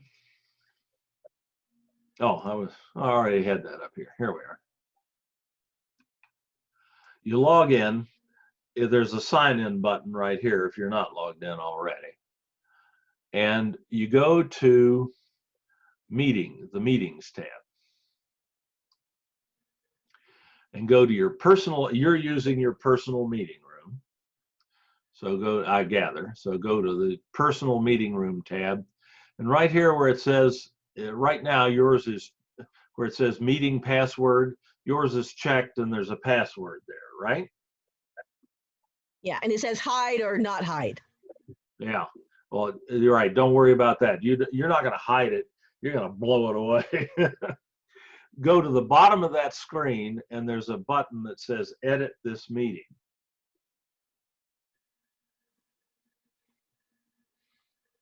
Ah, okay. That's the magic button. That's the magic button. Then you can go in and you can uncheck the password. And that will take it off. But the old links that had the password embedded will still work. Okay. Even though there's no password anymore, if you're not requiring a meeting password, Zoom will ignore any password that's encoded into the join link, and they'll go in just fine anyway. So you don't have to worry about changing any links or anything. They'll all still work. Because if they The change you, students they'll just won't be prompted for a password if they click on something that doesn't have the password embedded in it. Okay. So thank you. The chances of someone being locked out of no longer will anybody be locked out of your meeting because they don't have the right password. Nor will they end up in the wrong room because they clicked on the wrong link. That's where the personal meeting room comes in. And a major part of Zoom's response to the negative publicity they've been getting is to make it harder for people to use their personal meeting rooms. And you get all this advice, oh, don't use your personal meeting room and so on. Well, to me, the risk of someone not being able to get into my meeting is a lot more important than the risk of somebody wandering into the meeting who's not supposed to be there and trying to be disruptive. Because you as the host have all sorts of ways that you can shut that down almost instantly. These horrific stories you've heard about on TV, on the TV and on news sites and so on, involve situations where people were hosting meetings who didn't know anything about Zoom. And there's a lot of that because Zoom's user base has gone from 20 million people to 300 million people in 3 weeks. And it figures not all those people are especially well trained. Yeah. And but if you know anything about the hosting tools in Zoom, if somebody comes in and starts acting up, you can have them out of there in no time flat before anybody's going to be distressed by seeing something they share on their screens or whatever. And I did a seminar on this just last week, I guess it was. It all runs together anymore. My wife and I ask each other what day it is at least 3 times a day of the week, that is. But it's on our on-demand website at sdccdolvid.org. Up here at the top is the address. And if you just search for Zoom, you can just search for Zoom and page through them, or security, Zoom security. Here's the meeting, here's the session I did the other day on enhancing Zoom meeting security. And that'll show you the ways to handle things like that. I've also got that's actually a fairly long video. If you just search for Zoom bombing,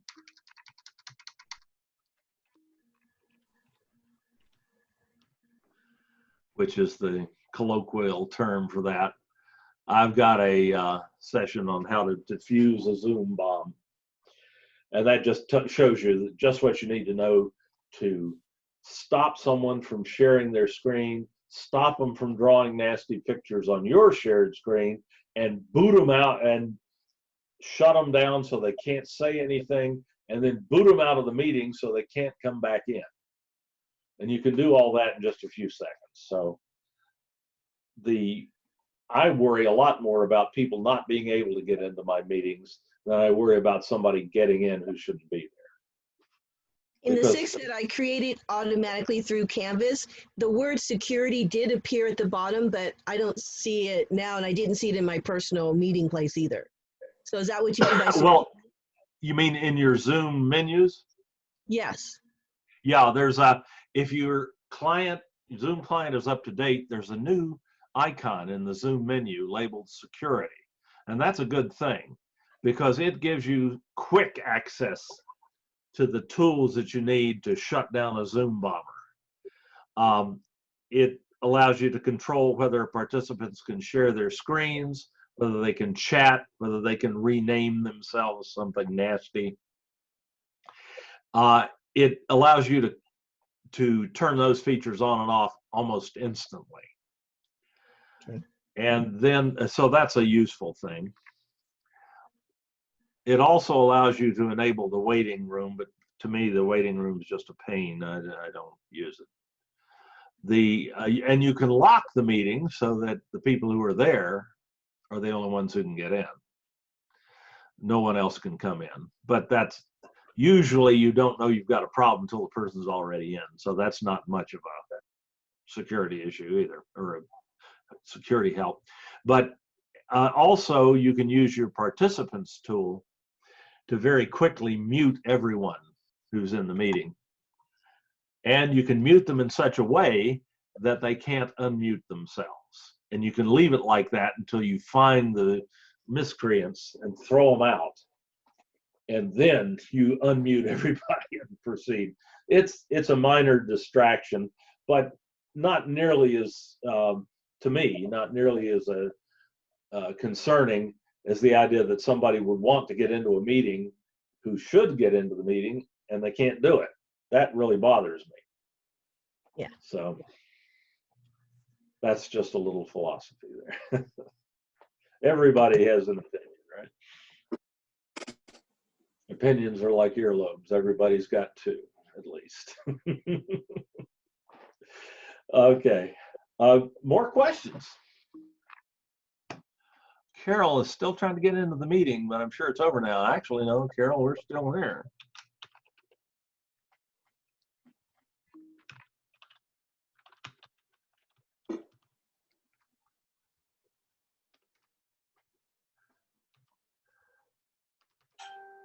Oh, I'm trying to send it to the wrong person. No wonder.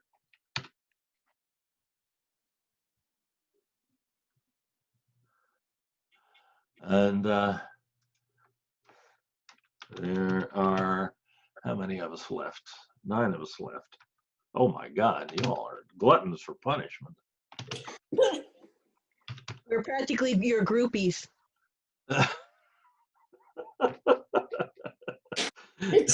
My wife said something to that effect the other night.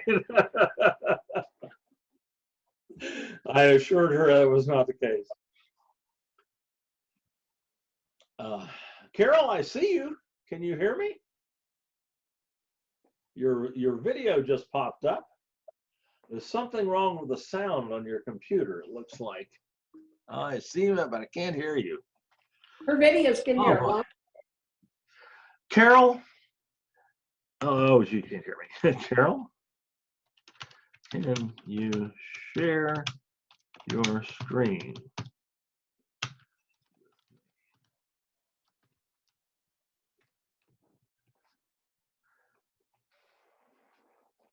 See if she can do that. Looks like she's trying it. We'll try to troubleshoot this since things have kind of wound down. Oh yeah, you can do a remote control. Yeah, I'm gonna try to do a remote control and see if I can figure out what's going on.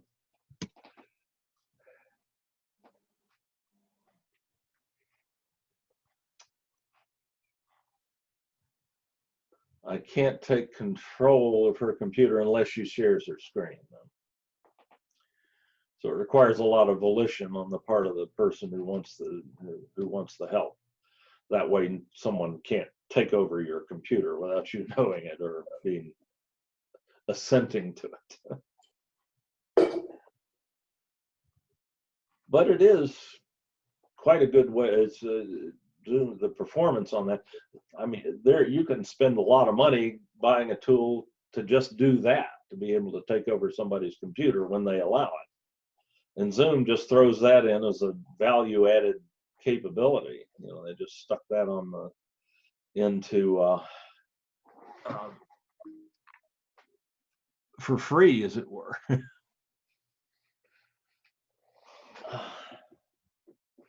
But there's something wrong with her sound, with her sound output. And I hope it's not a Mac, because I'm not sure I can figure it out if it is. It's been a long time since I used a Macintosh.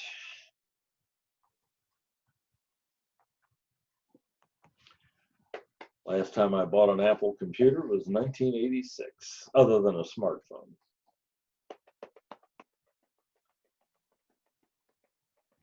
Oops, Carol just sent something.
Yeah, in the participants tool,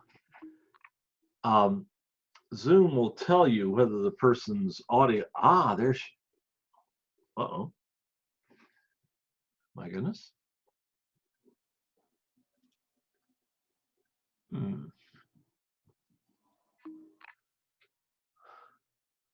My gosh, we've got a network error. That's interesting.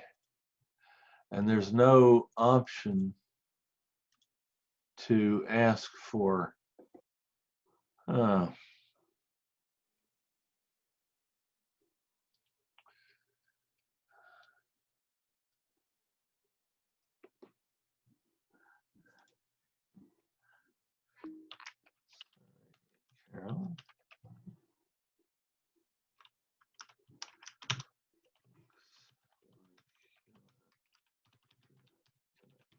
Like your internet connection may be part of the problem.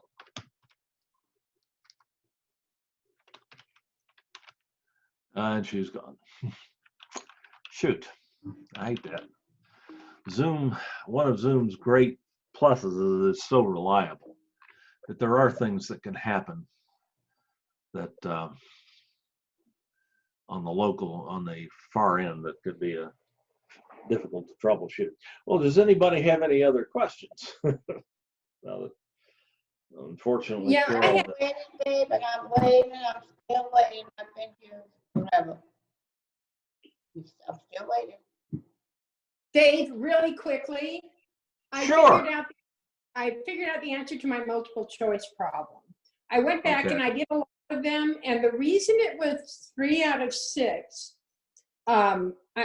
instead of 4 out of 6 was when you add questions, if you accidentally tell it to add a question and you do not add a question, it acts as if, it grades as if that question were there. Oh, so you you told us you wanted to add another pair, a matching pair, I didn't know I told it, but and then I didn't went add it. back. Oh, okay. Boy, So- that took some troubleshooting. Right, so if you have 2 blanks down there, get rid of them. Put them in the trash. Got it. Okay, I see what you mean. Okay, all right, thank you, Dave. that's good to know. All right. Okay, I'm leaving, so I think Tessie's still waiting. Tessie's still here. Yeah. I can see the top of her head. I know, Demi. There you are. Oh, Zoom can be fun. Anybody else have a question? I have a question. Oh, go ahead. It's just that when you're talking about matching, be also careful if you have matching that you make certain that, for instance, I had 4 matching questions and the Canvas made it 1/4 of a point. You have to write in That's that you're worth 4 points. Mhm. Right. Yeah, it'll just divide whatever you tell it by 4 in that case. So you Blackboard can end didn't up do with a that, fractional number of points. And it'll take the fraction out to 2 decimal places even. Mhm. Yes, I had a 4.6 for one student. I'm trying to figure that out, and it was the Oops. Yeah, the total number of points for the matching question as a whole is just divided by the number of matching pairs. So, Okay, thank you, Dave. my pleasure. Have a good weekend. You all do the same and a safe one. All right, so. Kathy doesn't have to worry as much as some of us about this. The rest of us are old enough to, we don't want to run into, we don't want to meet this particular visitor. Well, thank you, Ben. I've been teaching since '88, so I didn't really want to see that in print when they're talking about the POA because. Kathy, I've got socks that old.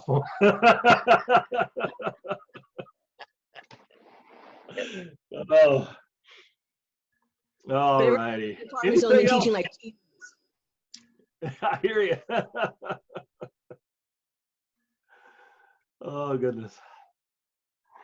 You said that you did a Canvas one, but you just haven't recorded it or saved it. Not Canvas, Screencasting. Screencasting. Yes. I'm getting Yeah, confused. I got to do that this evening. I'm going to get that one online.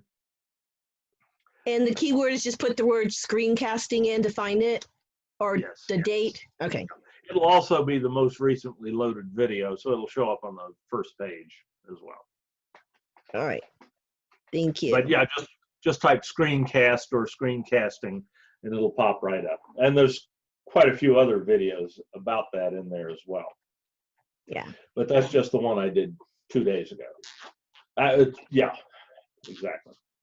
And I did a Camtasia seminar yesterday. Didn't go as well as it might have because we couldn't get people into it. I had a class. I wanted to see that, and I was teaching my own class. I couldn't cancel it. I understand. 2 Zoom meetings.